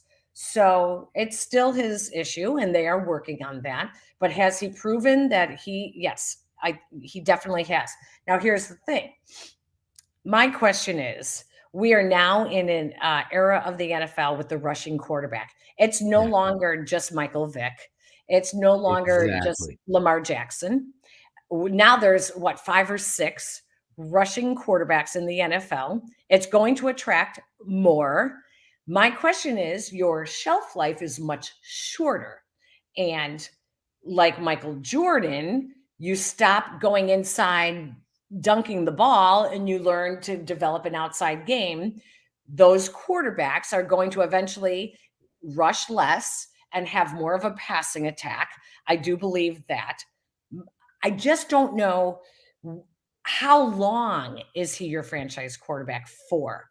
Is he your rushing quarterback for the next 2 or 3 years and then develops an even better passing game so he can be your long-term franchise quarterback? Or does the NFL change in 4 years and all of a sudden we're right back to a drop-back passer that he sort of is?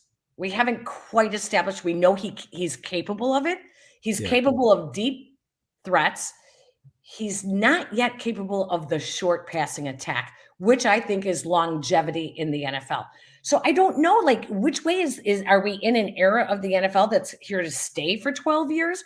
Or is this going to suddenly change in 4 years? I don't know.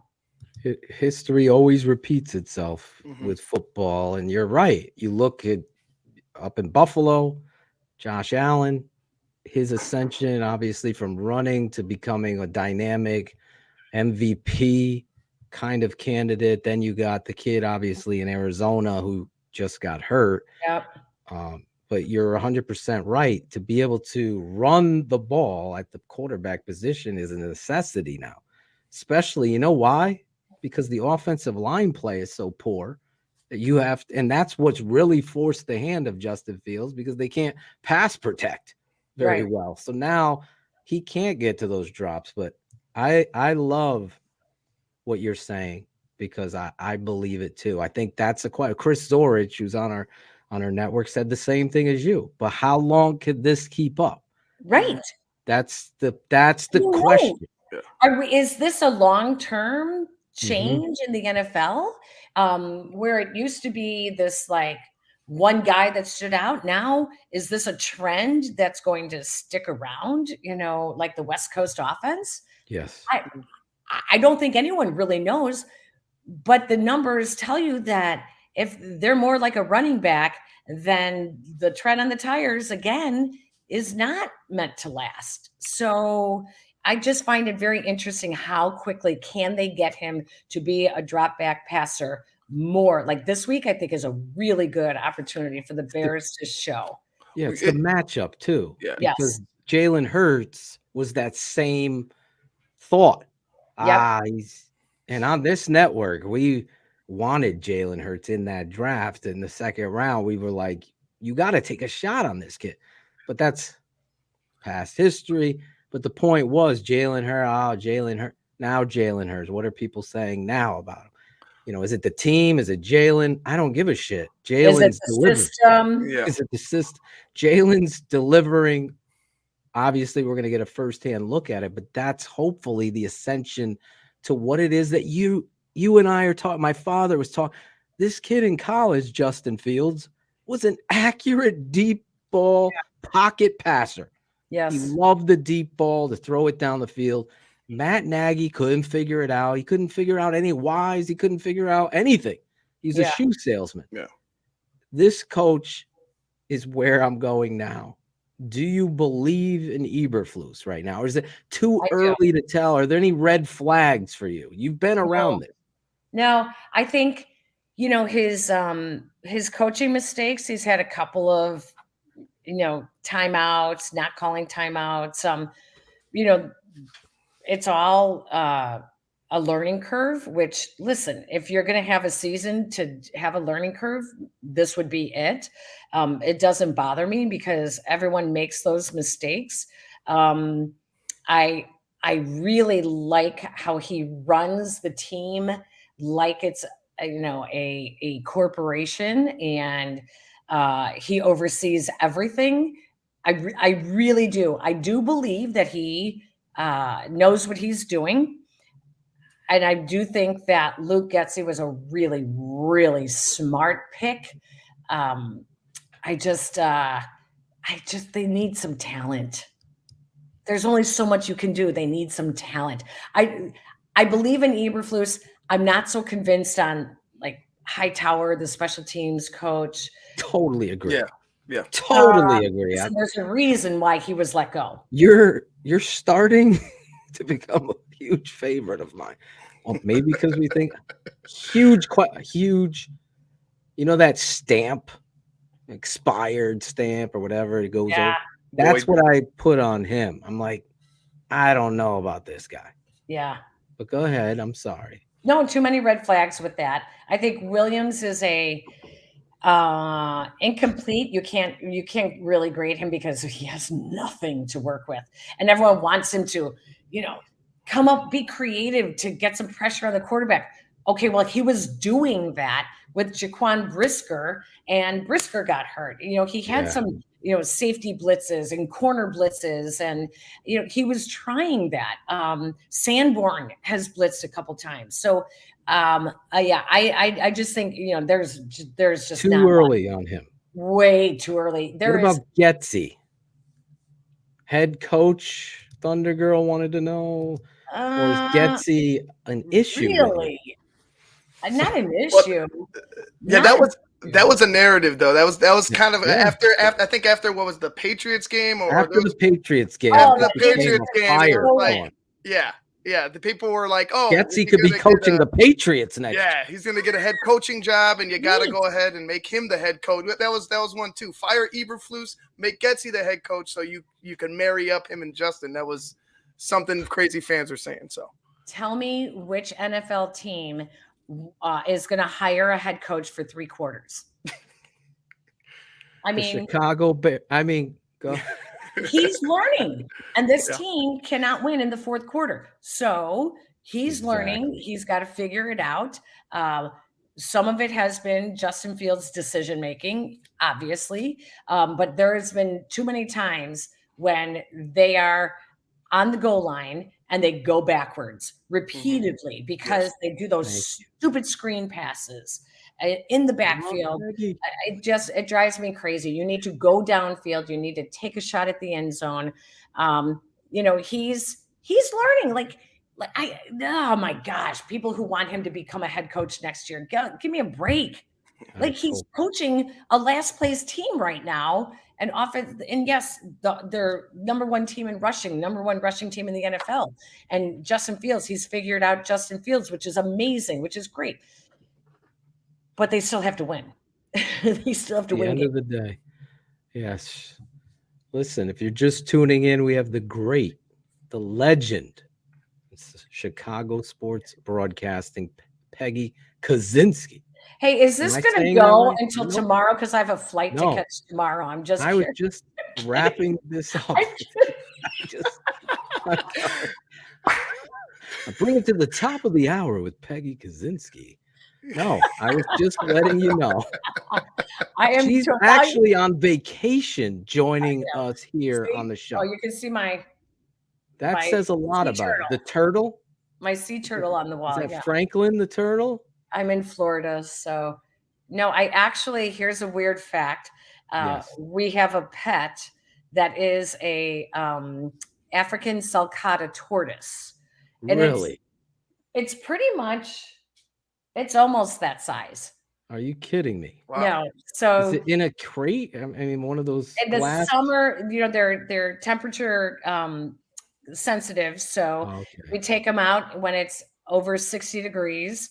So typically in the summer, he comes out, lives in the backyard, eats all of our grass. And then we put him in the basement. We have a wooden pen for him that he lives in the winter. And we named him after former Blackhawk Cliff Coral. So his name is Cliff. There you go. When I ran into Cliff golfing one day, and he said, "Peggy, is it true you named your tortoise after me?" I said, "Yes, Cliff, we did." "Why would that be?" I said, "Because you talk and move." He's a good friend of ours, so he his son CJ doesn't like it, but it's okay. We need a Cliff the Tortoise T-shirt, a TTNL. Put him on the back of it. And send Peggy a TTNL T-shirt, Alex Acevedo, our swag man. We got to get your address privately and send you some swag for coming on and joining the show. I just have one favor. I usually ask all these fun questions, but I don't want to keep you any longer. Oh, no. I honestly, I'm by myself, so it doesn't matter. You're okay? It's her bedtime, Phil. She told me before that she goes to bed a little early, so you should let her go soon. Be careful. Alan might throw you out. Yeah, Alan might kick you out. I'm like, this is definitely bedtime or wine time. Or I was going to ask you. You can have a glass of wine right now if you want it. All right, then hang on before your final questions. Okay, there you go. The great Peggy Kusinski. I know Bratcher's about to ask her about the Matrix. Oh, no. No Matrix questions tonight. No. Well, we're going to ask her. I just so happen There you go. There you go. Are you drinking? What kind of wine are you drinking? Bill. She had it ready. David Arthur Cabernet. Okay. A Cabernet. You know, I am a level 1 sommelier, so. Listen, we got a friend of ours that's a wine guru. If next year's party, this dude is taking care of you with the wine. Totally. Our guy, Jim Larison. So we already have the spot pick. It'll be downtown Chicago, and we're going to have a blast. Definitely got to keep this relationship going. I thank Alan for reaching out to you to get you on the show with us. It's such a pleasure, especially coming off the bye. You know, this has been a difficult season, and you really have come on here and been therapeutic with your honesty on the beat. And first, hey, people say after talking to me, they need therapy. Hey, we are every Wednesday night. We give therapy here to the Bears fan. We're 100% Bears all the time. Yeah, we need Yurko at some point, but you do a post game with Yurko. We left that out of the intro. Jesus, I blame my producer for that. Anyway, I thought we knocked the intro out, and now, so you do a post game show with Yurko. Mm-hmm. Now you have the Dion and Peggy show. What day is that? Peggy and Dion. Peggy and Dion. Put my name where it belongs. Peggy Give me my theme music, Dion. Literally works in this statement. If you put it together,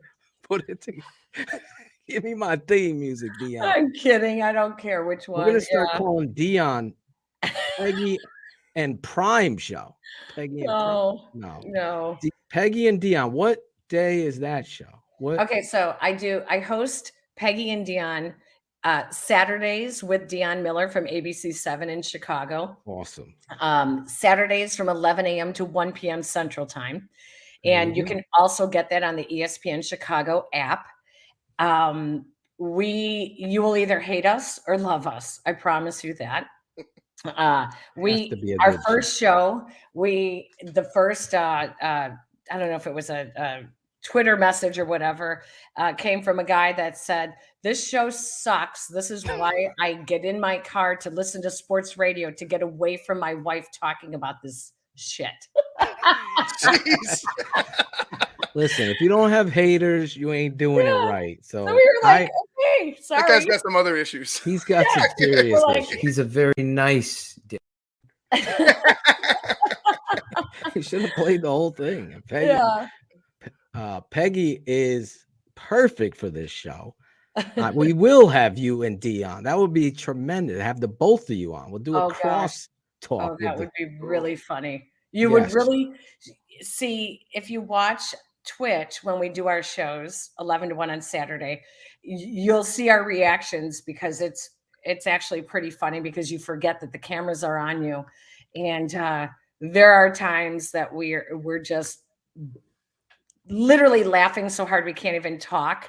And it's just over stupid stuff because we're like, listen, sports it got so serious for so long. Like, let's just have fun with it. Okay. Like we can get down and dirty like we did tonight. We can talk X's and O's and we can, but in the end, it is sports. And it's the reason why we all watch it is to get away from our shitty life. So,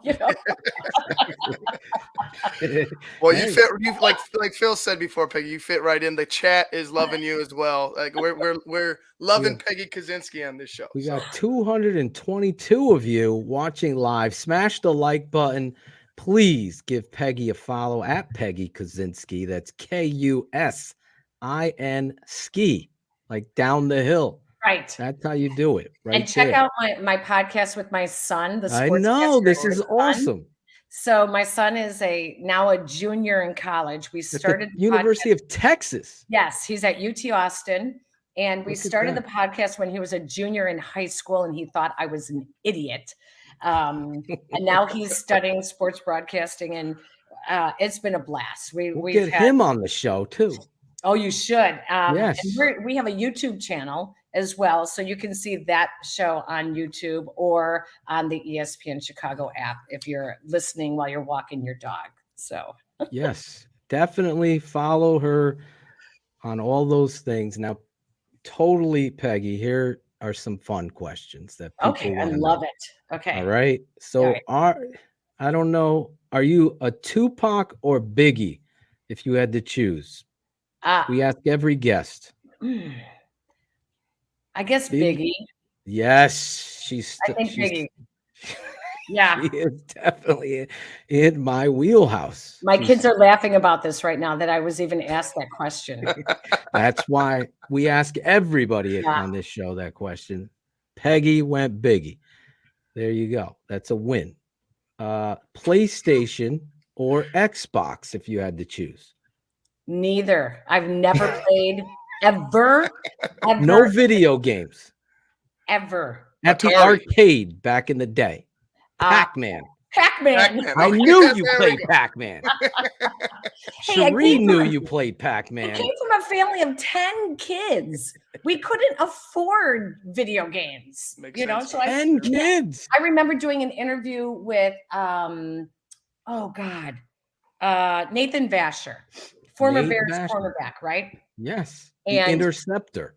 Right. And I was at his apartment and I show up to do the interview and he's on the couch playing video games. And we had to wait like 20 minutes until he was done playing his video game. Are you kidding me? He was at Texas. Did he go to Texas? Yes. Yes. Asher went to Texas. Look at you. See, like, isn't that crazy? Like stuff just sticks in your brain. That's but it. yeah, never. I've never even sat down and said, "Hey, teach me how to play this." So no. Have you been taught how to do the Dougie? I kid. I'm just kidding. That isn't one of our questions, but if you said yes, it would be great. Teach me how to Dougie. Teach me how to. No. Are you Marvel or DC? Oh God, you guys. These are- Neither. Neither? No. You don't like any superhero movie. God, Lance Briggs right now is rolling over laughing at me because I know. How about Wonder Woman? Is she DC? She Yes, is. that is DC. Okay, then So I'll you're- go DC. There you go. Yeah. You spoke. DC's making a rise. Now, Why would Lance laugh? Is there a story behind that? Such a comic book guy, and I'm Okay. like, I don't see. I'm so boring. are you watching Christmas movies now? No. How many fucking Prince Christmases are there? The Prince of Christmas. Yeah. The Christmas Prince. No, I don't watch like all that Hallmark shit. No, I don't. Do No, that. okay. No. She went to Florida to escape the Christmas. She's escaping. People that like, I had a friend of mine. She was like, "Oh, I just did watch 3 Hallmark Christmas movies in a row," and I was like, "Oh, good God, what happened? Like, why were you torturing yourself?" Yes, Benjamin, Christmas Vacation. I would watch that. There Yes. you go. There it is. Yeah. We got one. Christmas Yes. Vacation or Home Alone, if you had to choose out of those two. Okay, I have a great story about Home Alone. So Let's hear it. my friend worked on Home Alone. He was the set decorator. And when they came to Chicago to do a scene, what was one of the follow-ups? Uncle Buck. Remember the Uncle Buck? Oh movie? my God, I loved Uncle Buck. Okay. So we were out hanging out in Lincoln Park, going to the bars. This is probably 25 years ago. And my friend says, I had to stop by the set. The director from Home Alone is the same director for Uncle Buck. Did a lot of Chicago. Chris Columbus. No. Chris Columbus was John Hughes. John Hughes. John Hughes. Did a lot of Chicago movies. So he says, after we've been to the bars, most of the night, it's like 1 o'clock in the morning. And he said, I have to stop by the set of Home Alone and I have to water spray all the curtains so that they don't look dried out. Tomorrow we're filming. And we're like, okay, whatever. So we go to this brownstone in Lincoln Park that they were shooting Home Alone in. And he goes and he's spraying, the curtains and he's spraying all the plants and everything. And I walk in and this is back when they had answering machines. Oh, and we're kind of just standing around and all he said was, don't touch anything. We're filming tomorrow. Don't touch anything. And we're sitting around and I look and there's an answering machine. And so I press record. I'm like, hey, Buck, it's Peggy. Call me. So the answering machine light is like ringing tomorrow and it's like blinking tomorrow when they're taping. Then I went in the kitchen and they had pictures of the 2 actors, John Candy, and I can't remember who the woman was, on the refrigerator because it's supposed to look like, their house or whatever. Right. And I put up on the whiteboard, hey, Buck, don't forget it's Peggy's birthday. Troublemaker. Peggy's a Is maverick. it in the movie? No, I never made it in the movie. That would be so dope. Whoever's in charge of like the consistency thing, whatever that's called, continuity, I think they caught it and they were like, Danny, who was here? So like, but yeah, so I love those movies. I'm big fans of those. I love comedies. Yes, she's comedy. Claudio, you had some questions from the chat. Yeah, hey, how you doing, Peggy? The moderator, Claudio the barber. I don't see any. Nobody started any. I So thought that you had somebody some. dropped the ball. No, I do not. I'm sorry. Get out of here. You're terrible at your job. That's awesome. There's been like 100 questions from people, but Okay, what obviously else? All right. So on the fun side, I Yeah. asked the PlayStation, Marvel, this. Oh, are you Apple or Galaxy? Apple. iPhone or Galaxy phone? Apple. There you go. I just ordered my new one too, so I'm getting the latest one for Christmas. Are you getting that from T-Mobile? Where? No, my husband's name is not T-Mobile.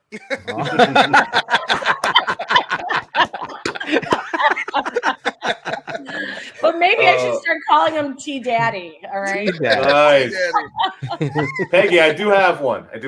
Oh, he's doing his job. No, wait. What? Hey, let him back in. Who's cutting him off, Alan? Who's cutting him off, Alan? Have you ever seen The Matrix? No. No. No. No.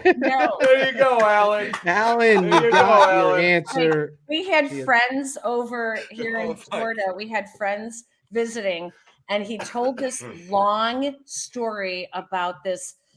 He watched the 2001 Space Odyssey because it was on TV late at night, and he went through the entire story about it. I was like this. I said, okay, something you need to know about me. I hate science fiction, and do not ever show me a movie about the future. Like I'm not interested. I don't want anything that is not like here and now that I can relate to. It's terrible. I'm sorry. Back to Michael J. No Fox. aliens. You're not a fan. No aliens. No. Back to the Future wasn't Back to the Future was okay. I mean, it was okay. okay. I mean, come It's on. a classic, Peggy. It's the only time you've lost me. Really? All right, So keep it's going. I'm great. sure you'll hate me by the time you say goodbye. No, that was. Trust me, Back to the Future isn't my end all be all here. Yeah. No, but Alan, you had a question? I didn't. No, Claudio took it. Claudio took it. Claudio took the question. I just brought him on so he could be. We got to bring them all on. Yeah, There you go. question, honestly. Cherie, do you have a question for Peggy? I do not. I'm sorry. Everybody has a question for you, Peggy. Oh my God, Peggy! This would I make have a a great game show.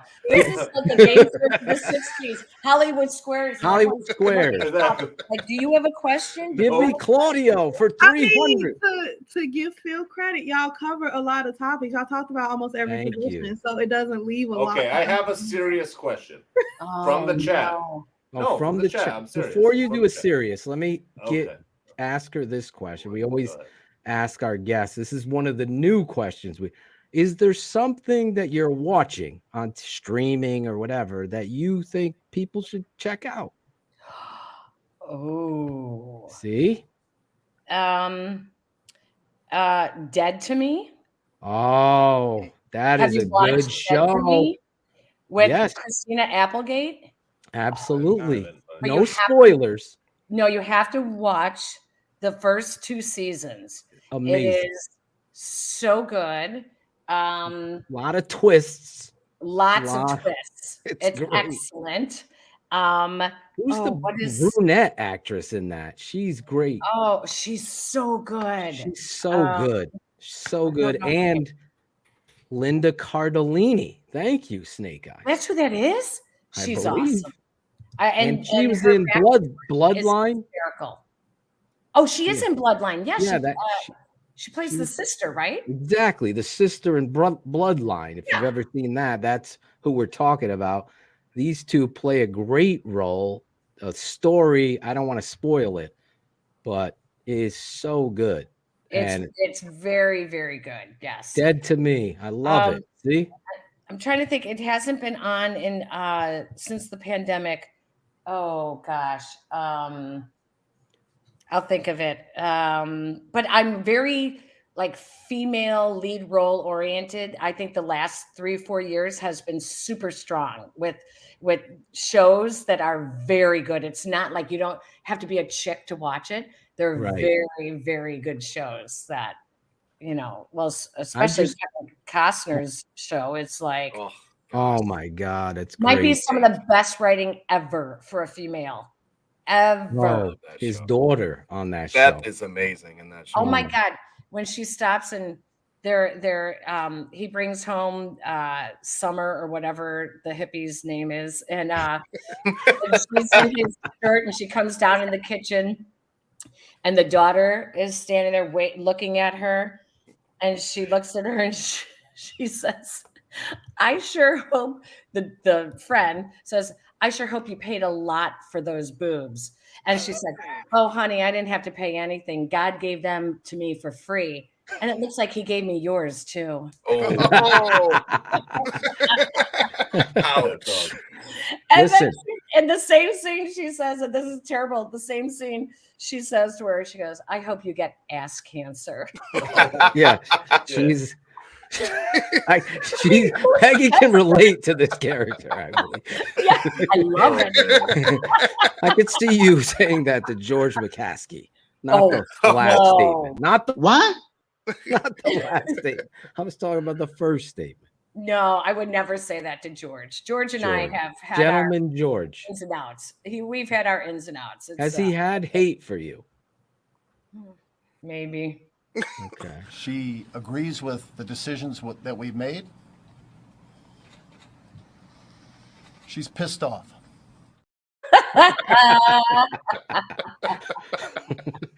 I'm just a fan. I'm not a football evaluator. You evaluated a lot of misses on the coaches, but yeah. Listen, I got to tell you this. I watched this show and it was so good. What do you call that? You just watched and keep watching. What is it called? Binge watching. Binge. Thank you. That was the term. I binge watched The Old Man. It's on Hulu, and Jeff Bridges is the lead. And let me tell you guys, it is outstanding writing and really acting. You could watch the whole first season. It is tremendous, and that's my little tidbit for you fans and for Peggy. I think you'll love it if you like the Yellowstone, The Old Man on Hulu. Ooh. It's an FX show, and it's really good.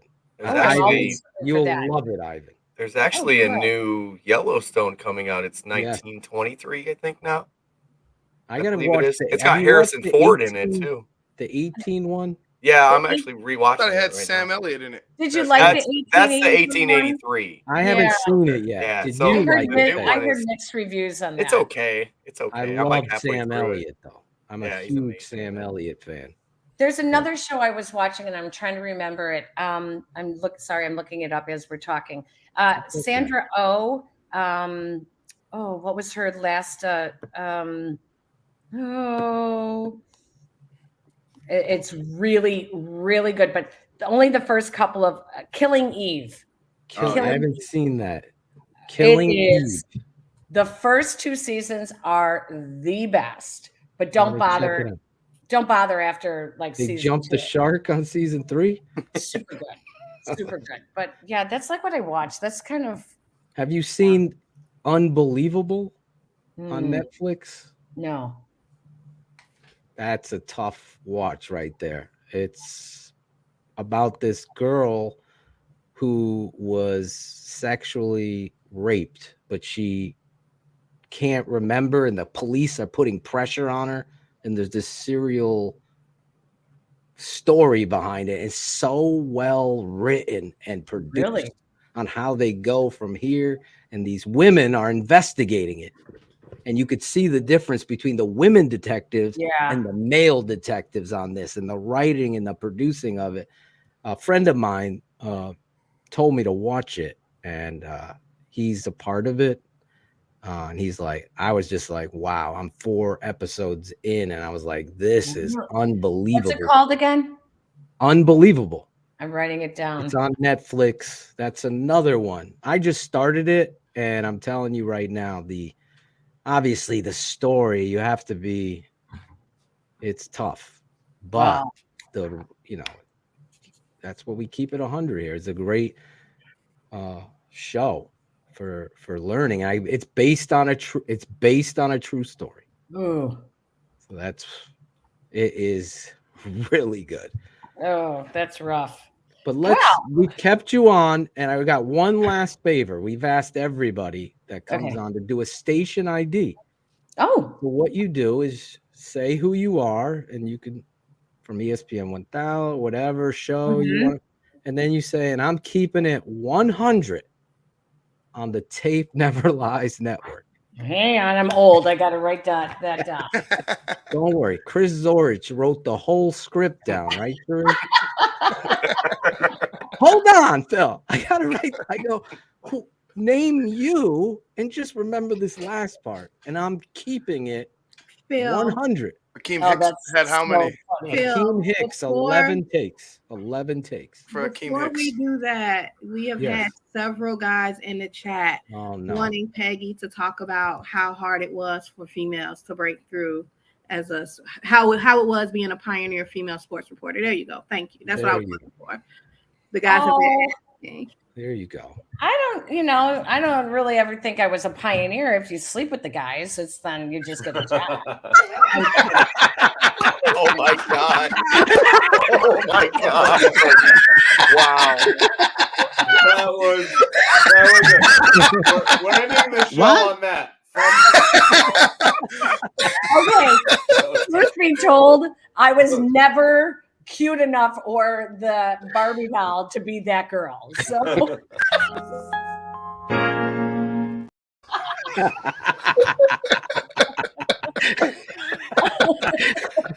Yes, that was a perfectly timed drop.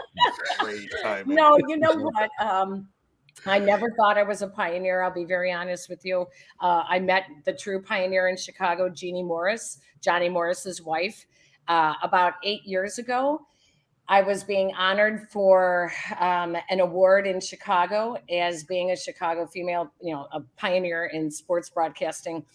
And I used to always say, I don't want to be known as the female sports broadcaster. I just want to be a sportscaster, and I want to measure up to the guys. And so I have always looked up to the guys who work for the newspapers and were the beat reporters, because they could focus on one team. And in television, we had to do all, baseball, football, hockey, basketball, everything.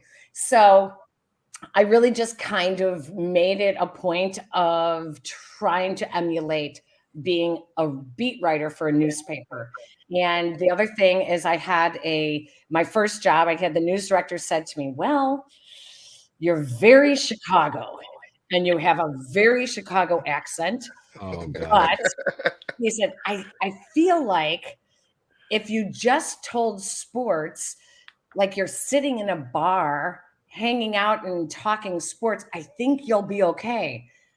And I was like, well, that's not a problem, because that's pretty much how I learned sports. So, and that was always really my approach. Was I have 7 brothers, and it was just kind of like talking. I always approached it like I was talking with my brothers, or literally being in Tommy's on Higgins on the Northwest Side, and we were talking about, the Bears.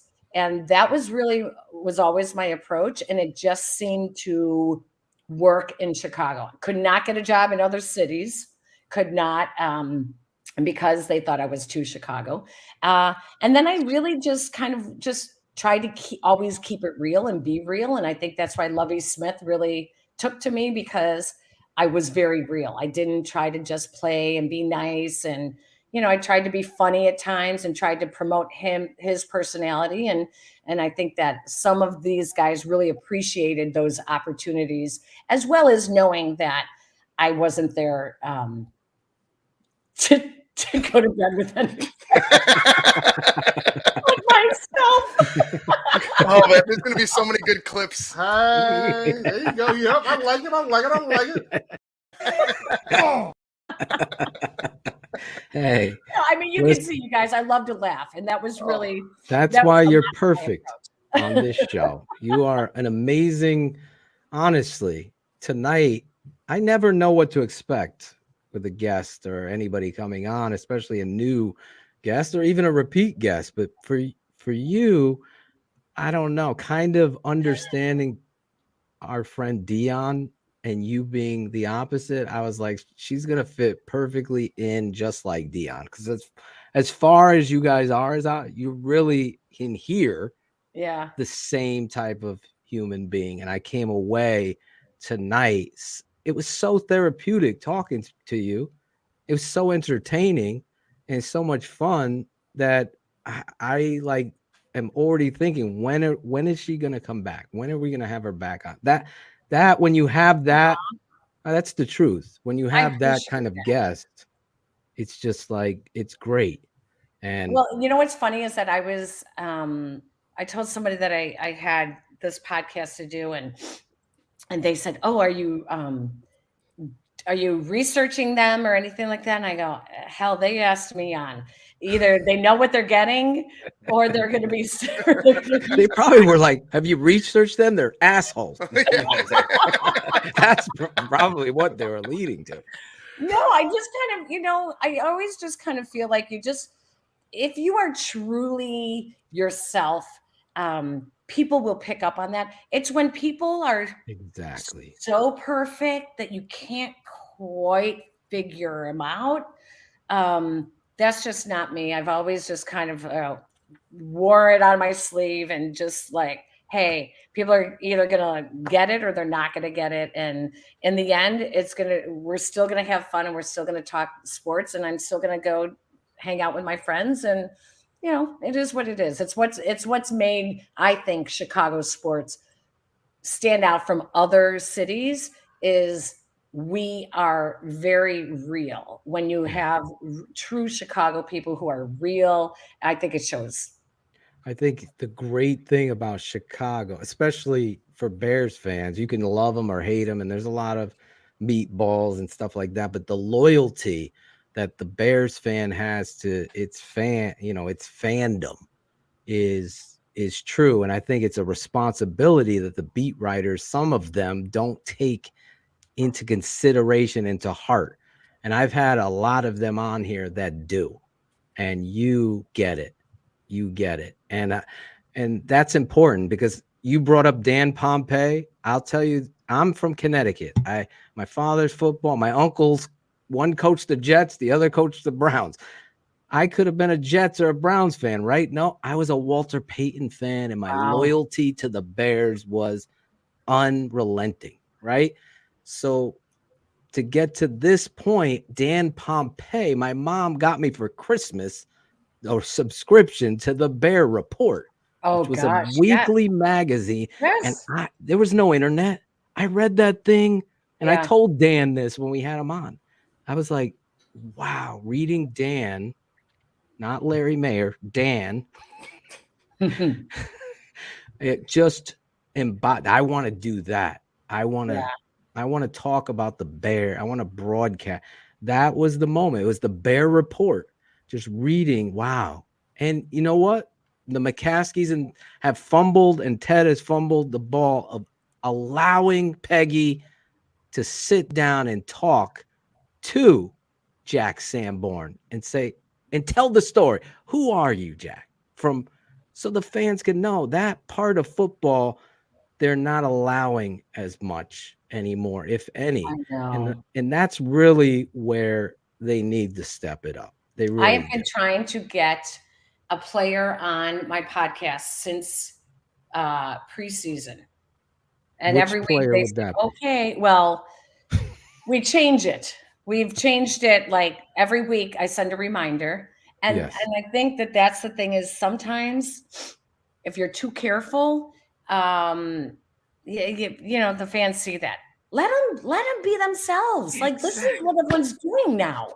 Exactly. Like let them be themselves. There's so much social media. I know. I mean, we saw Kyle Long's thing, I love Kyle right? Long. Tariq Cohen is shooting video in the locker. Yeah. This isn't the way we need to see it. Tariq Cohen shot a little bit too much video. Exactly. That's what I'm a little too much, maybe too little, but too wide of a lens. But the reality is that behind the scenes, if you're this mom and pop shop that you are, then wouldn't that be more heartwarming to hear the story? That's where you're 100% right. Got to keep it real in 2022. There's so much fraud. There's so much manipulation of truth. There's sources, and this misinformation. Anyway, we've kept you forever. I can keep you on. That's why we got to keep you. I back. never did the. Yeah, we got to do the station ID. Yeah. Do you mind? Hang I'm going to on. remind you. People mess this up. I don't know why. Do you want? I'm going to isolate. They do. They always mess up. Keeping it 100. That's why they God, mess I up, look Peggy. old. That's Don't why Keeping they it. mess up. No, you don't. Okay. One guy was trying to get digits in the chat. He's like, Serious? Who? yes. Say names. I gotta get him. Jason, I think it was. I don't know. Some of these names. Hang on. There you go. Okay. Like as if that helps. Dion's in the open of our show every week. Did you know? Seriously? Because she said, you guys know the tape never lies. And it fit right into the song. And she's, I don't know. She's one of our best. But now it's a competition. We gotta make that bracket. TTNL best guest bracket. Anyway, I can count you down. Go ahead. Are you got it now? Keeping it 100 on the tape never. Okay. 3, 2, 1. Hey guys, it's Peggy Kusinski from ESPN 1000 and the Sportscaster and Her Son podcast. And Peggy and Dion. I think that's about it. I am keeping it 100 on the tape never lies, and you should too. Boom! A true pro, the legend. Wow, the legend. Nailed it. I'm not talking about Cliff the Turk. Yes. I'm talking about Peggy. How do you pronounce it in Chicago? Well, it's Kusinski, but like my grandfather was Kusinski. I knew there was a in there. See? Yeah. I lived in Connecticut for a while too. So I was just gonna ask you that. Yeah. So you've been out here. So who has better pizza? That's New Haven. Have you had New Haven pizza? Wait, what? Who? No. We gotta bring you. Yes, I have had. I lived in Bristol. Okay. I lived in Hartford, and I lived in New Britain. Hard hitting New Britain. So what's your answer though? What's your answer? There is has a lot more of Polish churches per capita than any other city, I think, in the United States. Exactly. Anyways, no. I'm sorry, guys. East Coast pizza sucks. Yeah! Oh no! It is so wet and sloppy. I can't believe this. Peggy, you're my favorite guest now. She's my favorite guest. Yes. No way. We gotta bring her. Wait. Went Okay, to New Haven. So you had New Haven pizza. You had Peppy, Sally's, Modern. You've had all those. Yes. Wow. You did. Okay. Yes. Wise woman. She's the first one I've ever heard say that. So where in Chicago, next time we come, where do we need to go? Where should we go? We're from Connecticut. We have shit pizza. We need. Well, you got to go to You got to go to neighborhood places. Don't go downtown. Where did they take us? Geno's East. That tasted like freaking Geno's East. Elio's pizza back in the... or Lou Malnati's, which are more in neighborhoods than downtown. Okay. You could go to no, that's a real sloppy pizza. No, you're talking deep dish? Wait, you're talking deep dish? No, it's all thin. yeah. You're talking this thin. is tavern style, you guys It's call all it. tavern. It's all We call it a drunk pizza. end of the night, coming home from the bars type of pizza. Yeah. Oh yeah. Okay. Yeah, that's Wow, JB JB Alberto's is fucking delicious. Really?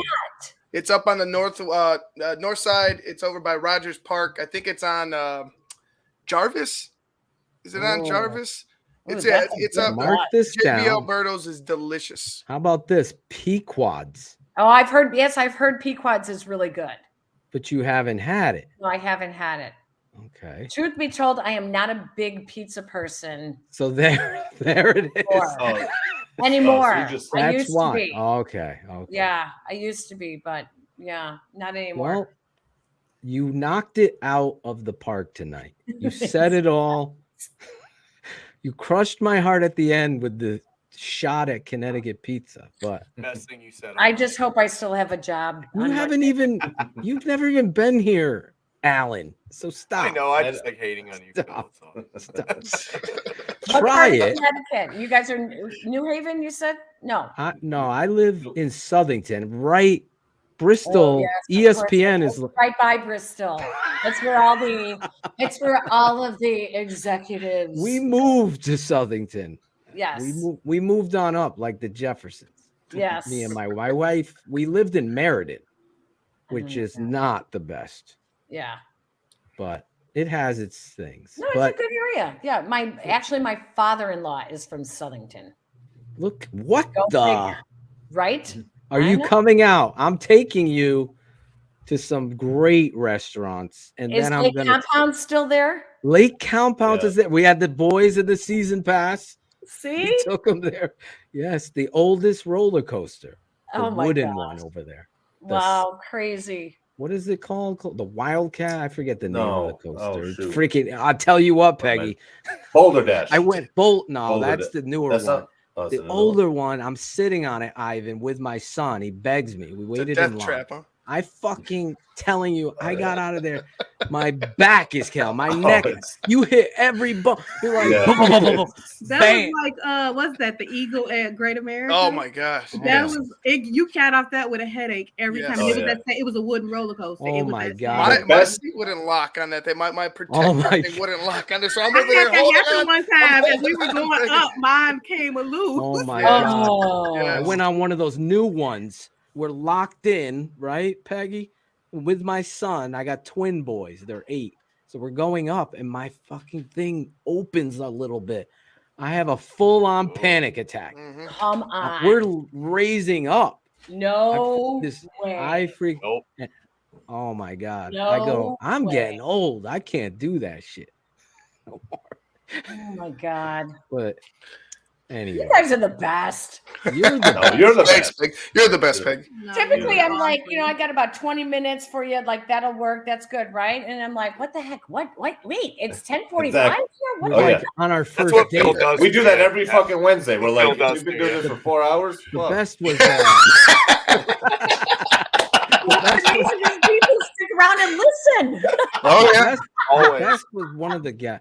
I can't remember who it was. He's like, I got 10 minutes. Oh, it's Jarrett Payton. I got Yeah. 20 minutes with you guys. Oh, he was on for Yeah. like an hour and 30. Yeah. So listen, I always tell, like, when the guys wrangle a guest, they're like, yeah, there'll be 20. I go, he'll probably be on an hour, 40 minutes. But it's a testament to you. And I'm not blowing smoke up your ass. I swear. You are There's a lot of smoke up there. Don't worry. you are a treasure. Honestly, this was such a great time with you. It's like that first date. You can't get off the phone. You're still on the phone at 3 in the morning. Let me go get in bed and we'll keep talking. Don't worry, You go to Bernard sleep. Berrien No, was you go talking to to me sleep. last week from his bed. Yeah, Bernard was definitely tired last week. I could tell. It's Guy. all good. We interview anyone, anywhere, anytime, but you are a dime, as they Thanks, say. you guys. Thank you so much. And seriously, I'm already saying we got to have Dion and you on. Oh my God. You The know we would do TTNL it in a Dion and second. Peggy show. The Or TT Peggy and Dion, whatever We way you can't want it. steal it from ESPN, for God's sake. I would love We would the do it two. in a second, honestly. Yes. All right, Honestly, well, you guys check us out. Check out the ESPN Chicago app. Peggy and Dion, the sportscaster and her son, also on YouTube. What a blast. I can't wait to do this again with you guys. absolutely. Thank you so Thank much. you. Yeah. Seriously. Have a great holiday, you guys. Merry Christmas. You too, Merry Peggy. Christmas. All the best. She was great, Peggy That was awesome. Kusinski. See that? Kusinski. That would be the correct Polish way. I don't of think saying so. it.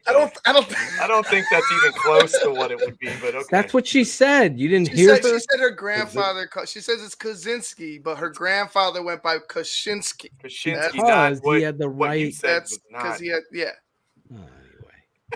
I'll have her clear it up. Maron. It was a better open than last week, right? Oh my God. Nope.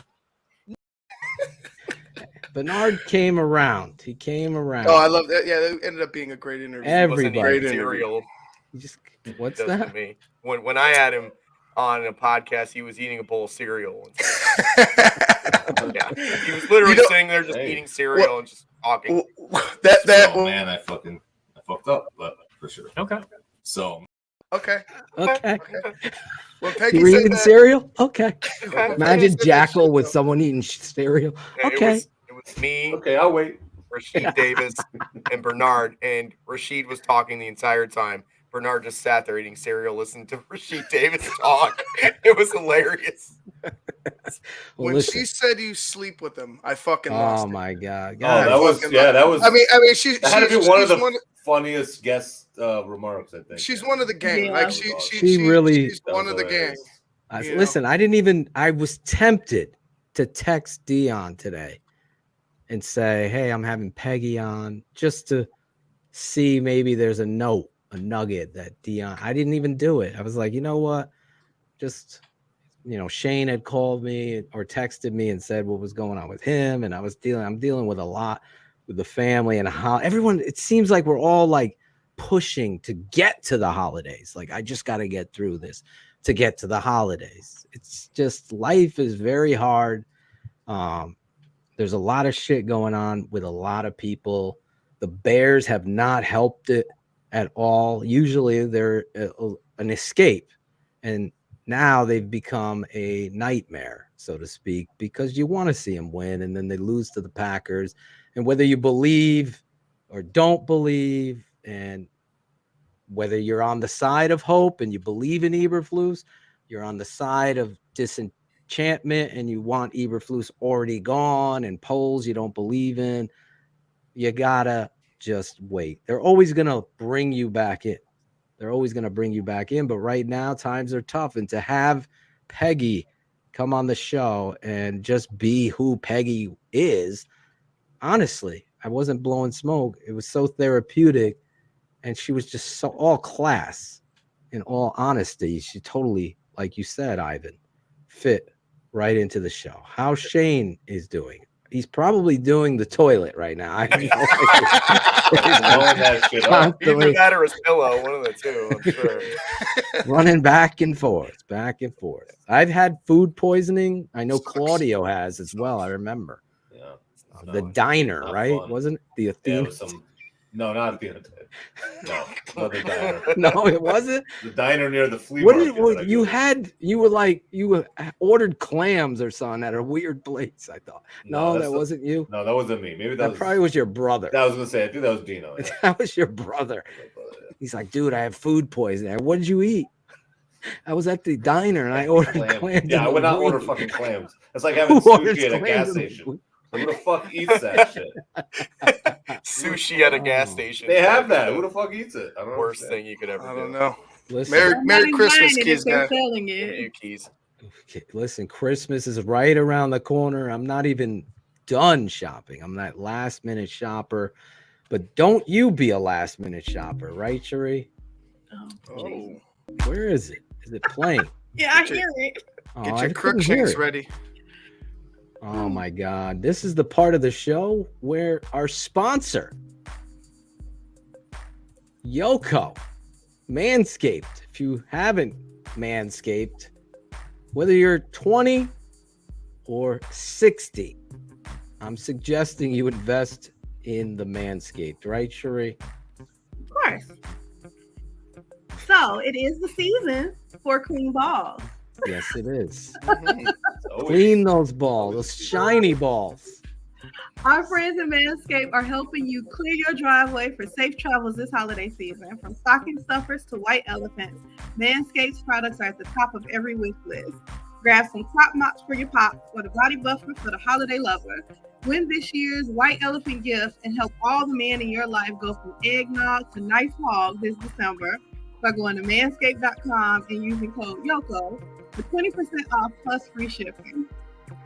Manscaped is a one-stop shop for all your holiday needs. We have the perfect gift in the Platinum Package 4.0, plus loads of little presents perfect for stocking stuffers.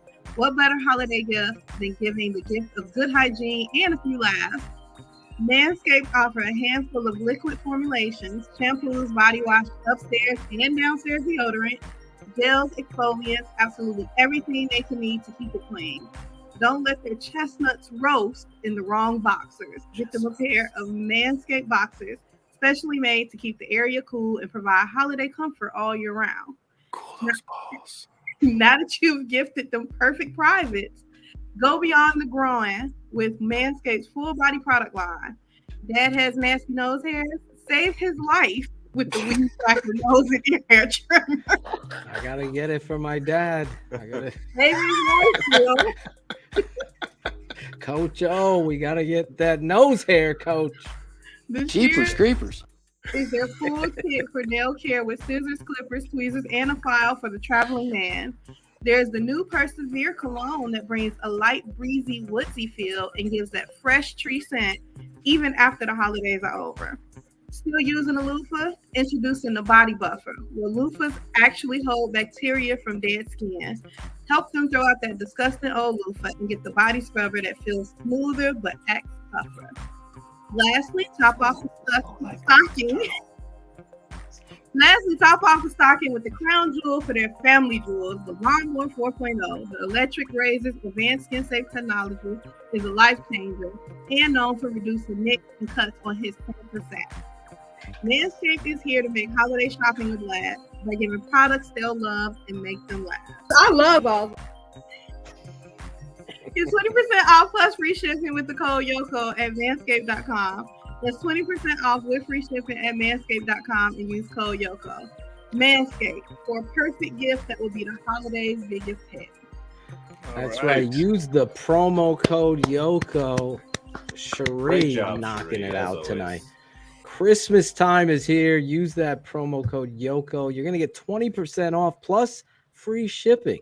Free shipping. And this time, get over there. I'm telling you, I have both the 3.0 and the 2.0. All right. We have testimonials here. There's testimonials in the chat. I met Jason Onstad. What a great dude he was. I know he's looking bigger. That's a big promotion. Is that what she said, or is that what That's what she said. His wife is telling you, hey, it looks bigger. Getting more use out of that thing now. That's a good thing. Hey, you get benefits with that. Get over there. Enjoy that. Listen, there was no game last week. There's no bear up, bear down. There's no dumb tweets. Shane's not here. I love Cherie's mom.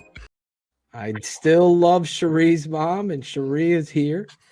And listen, the Bears are playing at home this Sunday. Claudio, there's no cut it out this week, right? There's none of that. Cut out.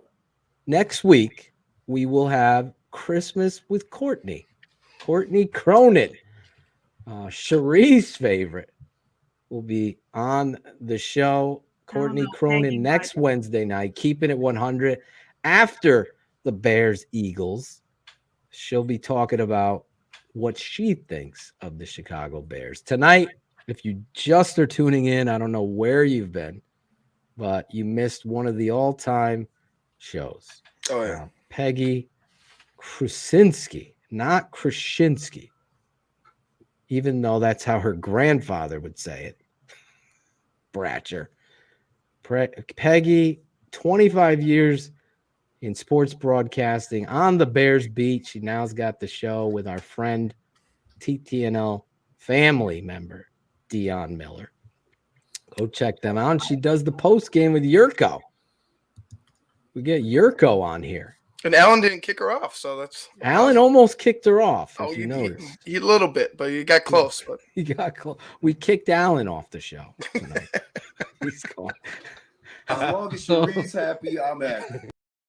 As long as Cherie's happy. We talked about a lot of things. We even got some great insight. Go check out the show. Smash the like button.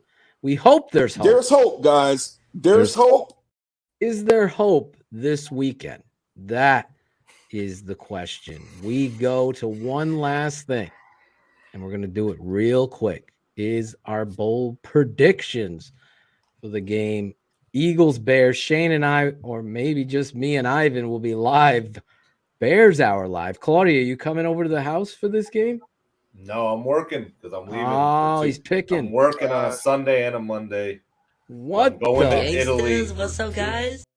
Got to get that extra. Charging them $40 Those in, holiday get cuts that in trip for money. everybody. $48 haircuts are now That's it. going up. That's it.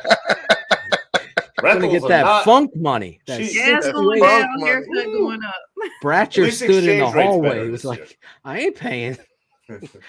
How much Bratcher was do in the they charge? bathroom with the nudies. Bratcher was like, yeah, I'm getting my hair cut. He was warming up, thinking it was $28, maybe 35 with a tip. 65. Bratcher's like, where's the bathroom? He got lost. He came with a Manscaped. He's like, hey, can you do this for me? I'm like, get the fuck out of here. Go to the bathroom. What the fuck is wrong with you? He's like, I brought the lawnmower 400. Like, can you do it? Oh my Unless God. that dragon was fucking a goat. Listen. This weekend, Bears, Eagles. We don't even have to play the song. We can play 2 seconds. If I'm going to root for a team, I want to give it all I Next got. play. Pass. Pass. Pass. Pass. There was no rhyme or reason. Drove It was a little more than 2 seconds. I live for my dad. You're going to root for a team, you better give it all you got. All you got. I think Bears fans, most of them, believe in that too. Win or lose. I don't get down with the people that aren't going to watch this game. Like, I watch every play, even in the blowout. It sucks. Yeah. But I watch every play. Anyway. God. Bear. Every agonizing There's hair only- pulling play. There's only 4 left. And then you're in an off season of waiting. Come on. Enjoy it. We know that they aren't good, but enjoy it. Try to see the good, the light there. Is there any light, Sheree, in your prediction? Is the Marsall house going to be the smartest man still? Poor with Shane is all I'm football saying. and food poisoning at the same time. Poor Shane, because God, I his week. I do think the Bears, the Eagles are going to drop 40 on the Bears. 40. Yeah. The 40 burger. They're going to drop it. So my prediction is 41-20 Eagles.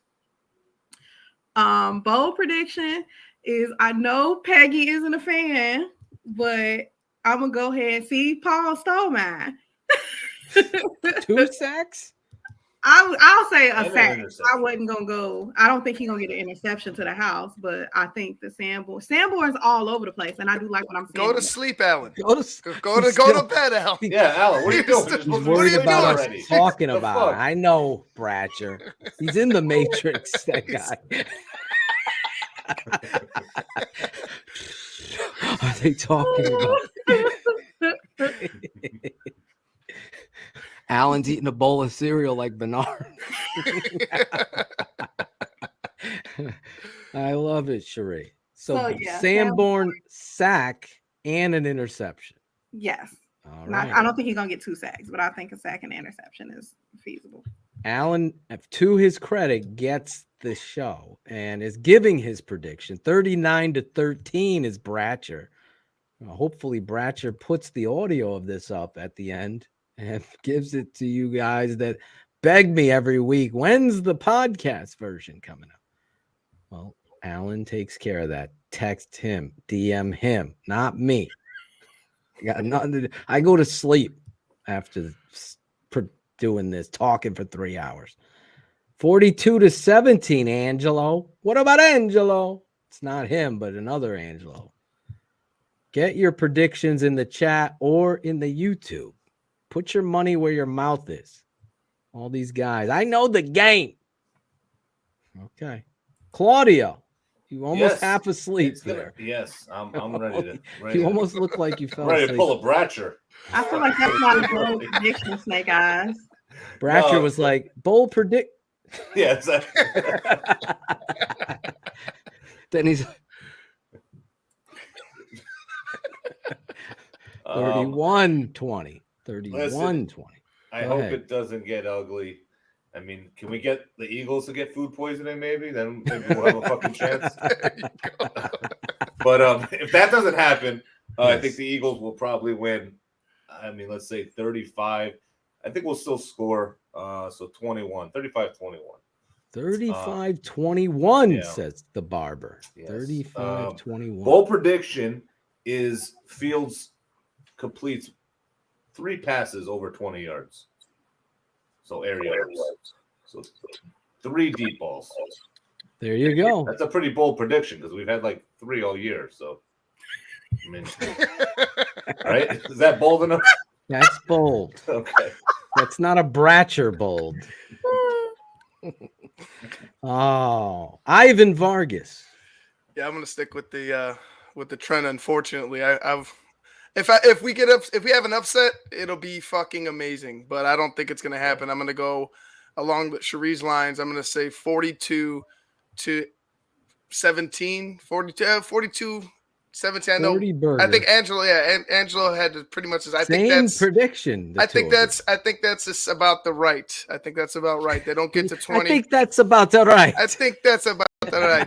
I'm preparing. I'm preparing. That's how I'm gonna be talking. In like me and Claudio preparing for Italy. Claudio, this is your last show for 4 weeks. No, 3 weeks.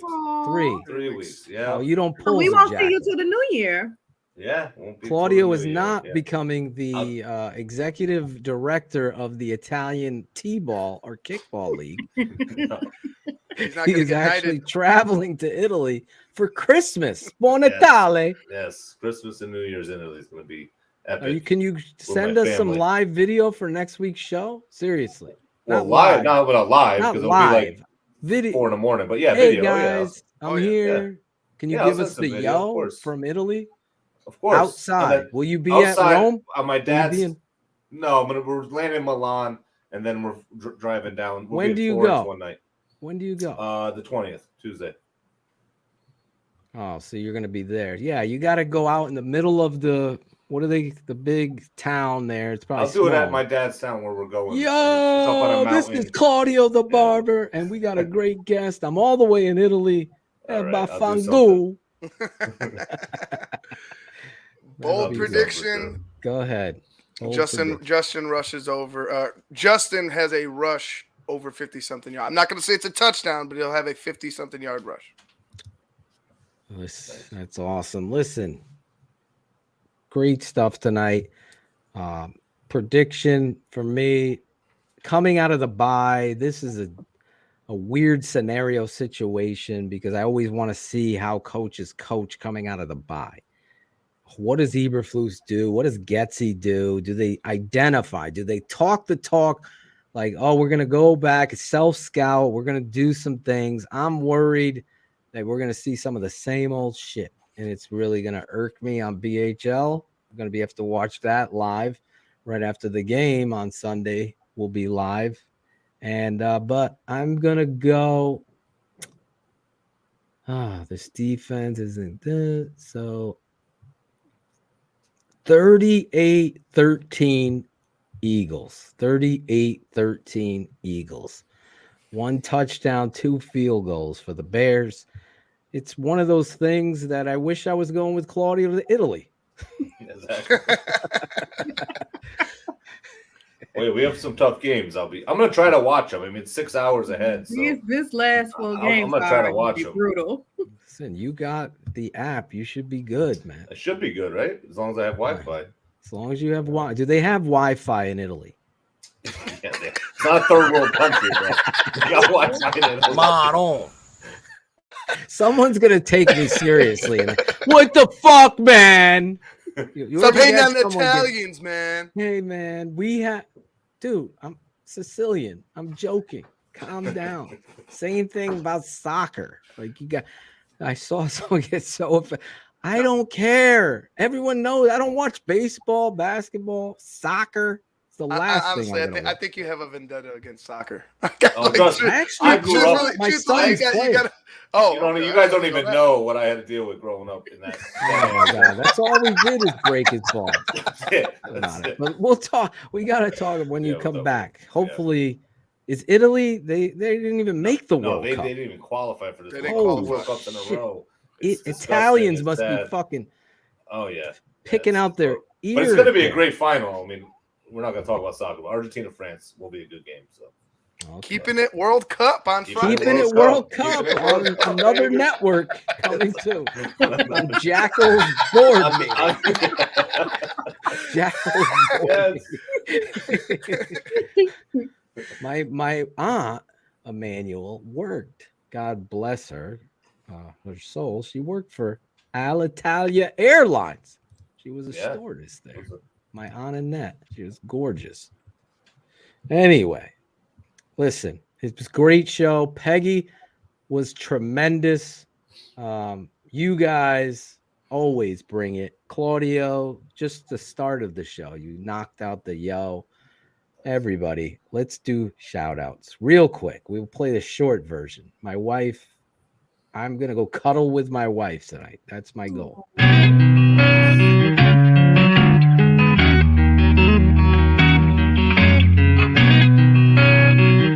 Shout out, Take Never Lies. Shout out. I know you hear me, baby. Shout out. I know you see me, baby. Shout out. We gotta holla at you. Keep it 100 crew. Gotta show love too. Shout outs. I think we have the music in the bottom because Shane usually puts it up. I totally dropped the ball there. I can't read. There we go. I got it. Can you hear me?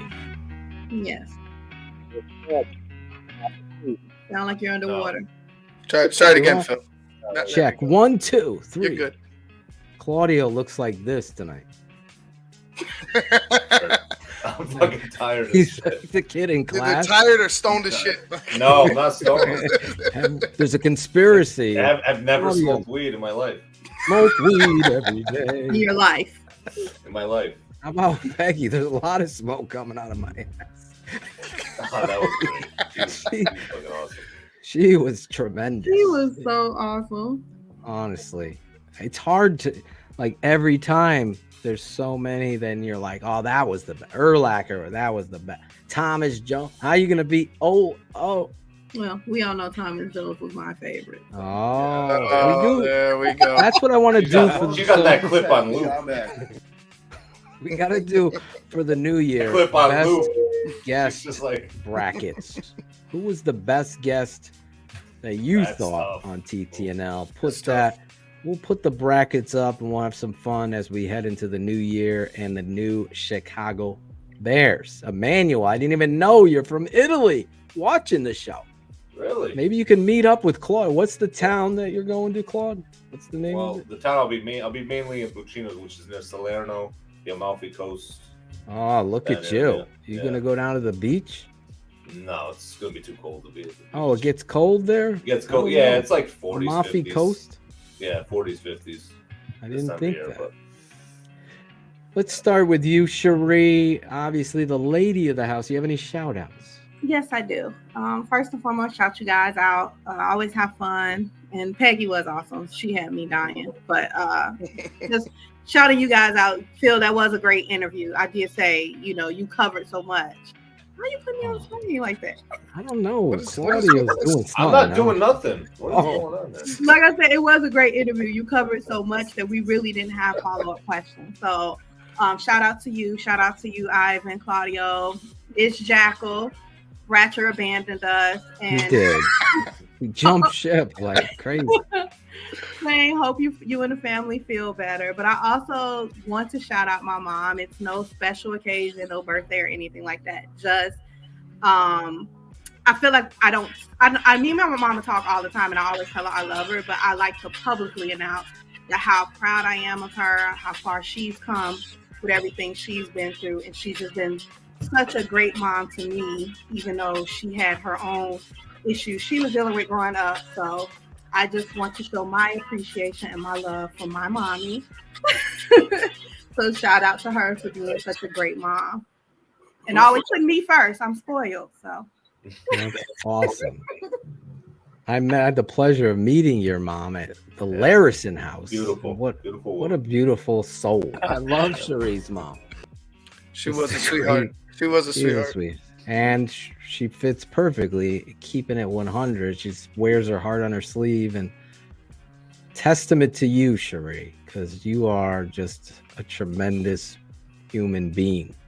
I'm proud to have you on this show. I was going to say it in my own shout outs, but I'm just wanted to jump on that with you there. Ivan Vargas.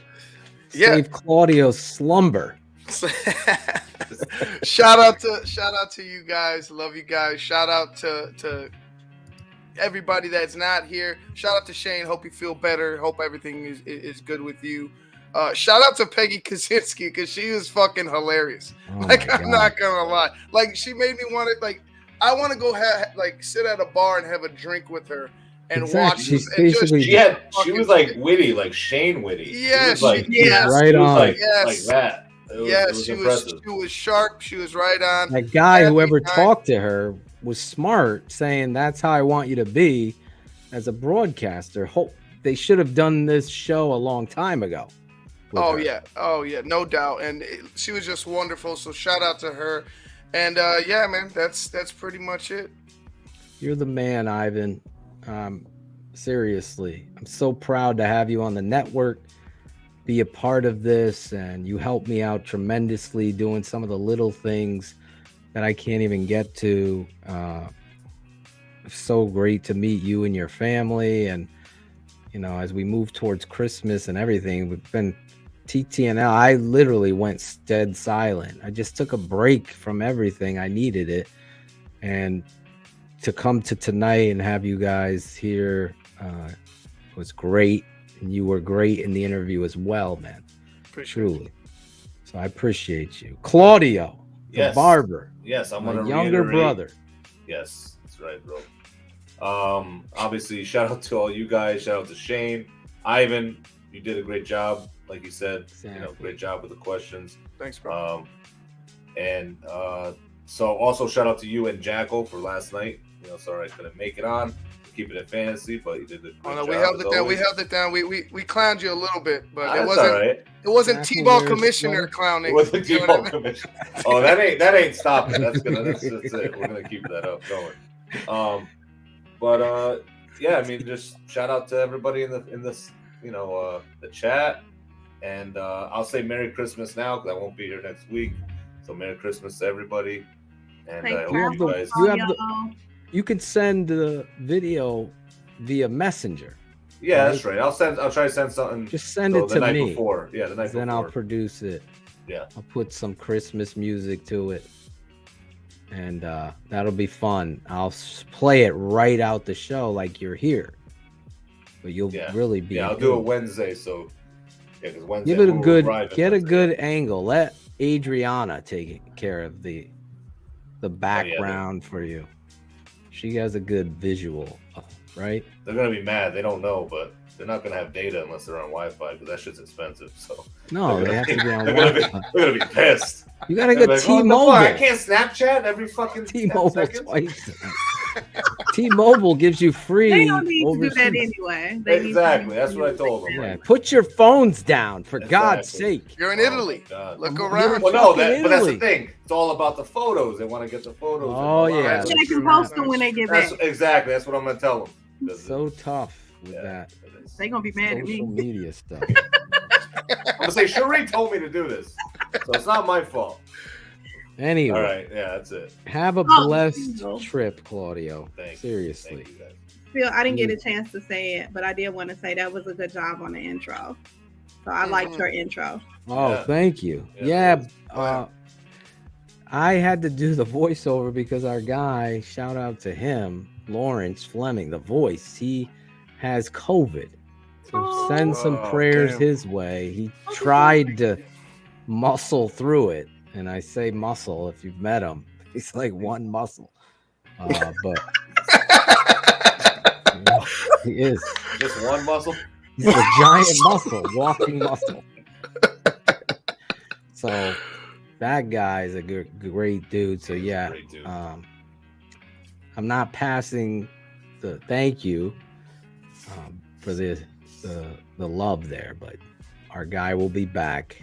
I just had to step in and get it done for the show. And I'm glad Peggy loved it.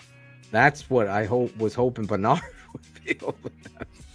Crazy moments in TTNL. I got to shout all you guys out. Again, Claudio, really have a safe trip and enjoy yourself and embrace that. I'm very jealous. I've never been to Europe, but I really would love to go to Italy because that's where my grandma and grandpa are from. My mom's family's from Sweden, so I'd love to get there. So I have Swedish, Italian. I got to do that. My wife bought the 23andMe. I haven't done it. Oh, nice. I need to do that to figure out what the fuck I am all over the place. I want to do that too. Yeah, I got to get that. Although that's how Cars found his sister. So this stuff happens crazily. I hope that's what. Yes, but you can opt not to have anyone contact you when you do right. You have that option if you don't want to make any connections. I just don't want. I'm about to find out. I got some. Coach O got me some brothers and sisters. I don't know. Dad, we have some stuff. Exes with the O at night. Video nighttime talk. Confronting my dad. No, I kid. Anyway, shout out all of you. Lawrence, obviously get better. Shane, thank God I was able to handle this interview. You couldn't because she became you, like Claudio said. No, I miss Shane. And shout out to everybody on the TTNL family. Alan, great job tonight. All jokes aside, Matrix included. Good job. Alex Acevedo's got the hats up and running, the TTNL hats, the swag shop. Get over there. TTNL swag. You want a Christmas gift? Alex, are we doing the 20% off? Gotta let me know. We need that promo code for 20% off TTNL swag for the holidays. A lot of people have reached out to me. Got to get that going. Shout out to Peggy for coming on the network and just being herself. I was real. And then you heard her words at the very end, which is the trademark here. Just be real. Be who you are.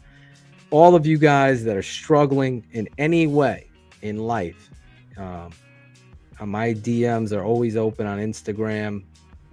I've gotten amazing messages and crazy messages there, but they're always open. And this time of year is great for some people and terrible for some people. And I am open to it all because I have my moments too. In this day and age where social media, as Claudio is saying, is so prevalent, and we kind of miss the world as we scroll through our social medias, it's important to take a little bit of a break.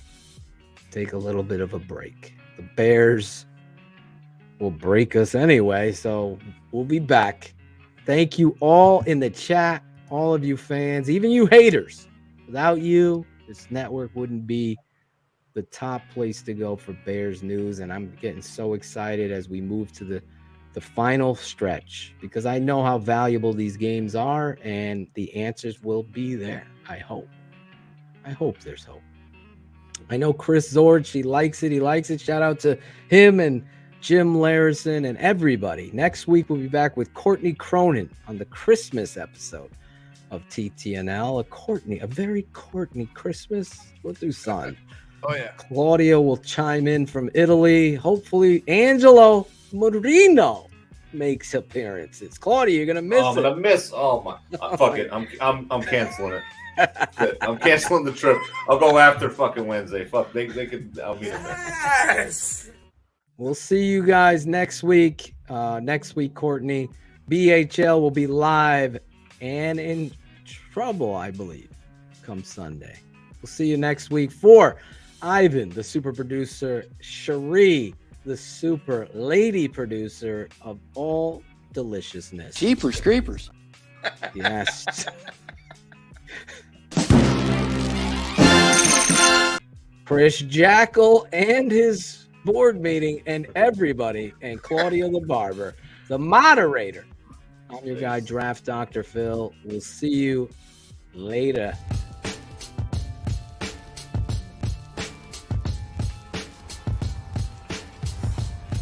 The tape never lies. Hey, fuckers. This is Brian Urlacher, and I'm keeping it 100 on the Tape Never Lies Network. The tape never lies. TTNL, the tape never lies. Tape never lies. Are you friends with Adam Rank? I am. Come on. Phil. Could you hear me? You guys know the tape never lies. Give me some name. Come on, Shane. Tape Never Lies Network, man. Tape Never Lies Network. Maybe tune in. I'm a born American boy. Okay. Born in this land. I tell you what, man. Tristan Ebner, I tell you what, man. You'd be better in the open field. That's all I said. Brenton Gill's the fucking new punt god. I fucking love it. I love it. I grew a goatee because the only way people knew that I had actually gone through puberty is his hair either had to be here or here, and that was it. These guys will tell you the best abilities is availability. Best ability isn't availability. It's accountability. You fucking nerd fucks. There you go. Yep, I'm liking it. Fuck yourself. Blame it on the bubble wrap. I love all. Jim Larison is faster coming out of the end zone than I see Ebner. It's pretty true. I mean, that's true. The tape never lies. Yeah, exactly. Who's gonna rise up? Jeepers creepers. I'm good. I'm feeling good about this week, man. I'm excited. Yeah! And when we go, I love all. That's gonna get old. Good, man. That's good. More podcasts we listen to during the season and during the off-season. Network, baby. Have you watched The Matrix yet, dude? The tape never lies. So, man, I fucking fucked up. But The tackle did the grave digger on my ass. I was like, oh, man. Claudio hired him to draw logos because he's unemployed. Ours was also supposed to be named after Dionne Warwick. That's so strange. Give me some fucking name.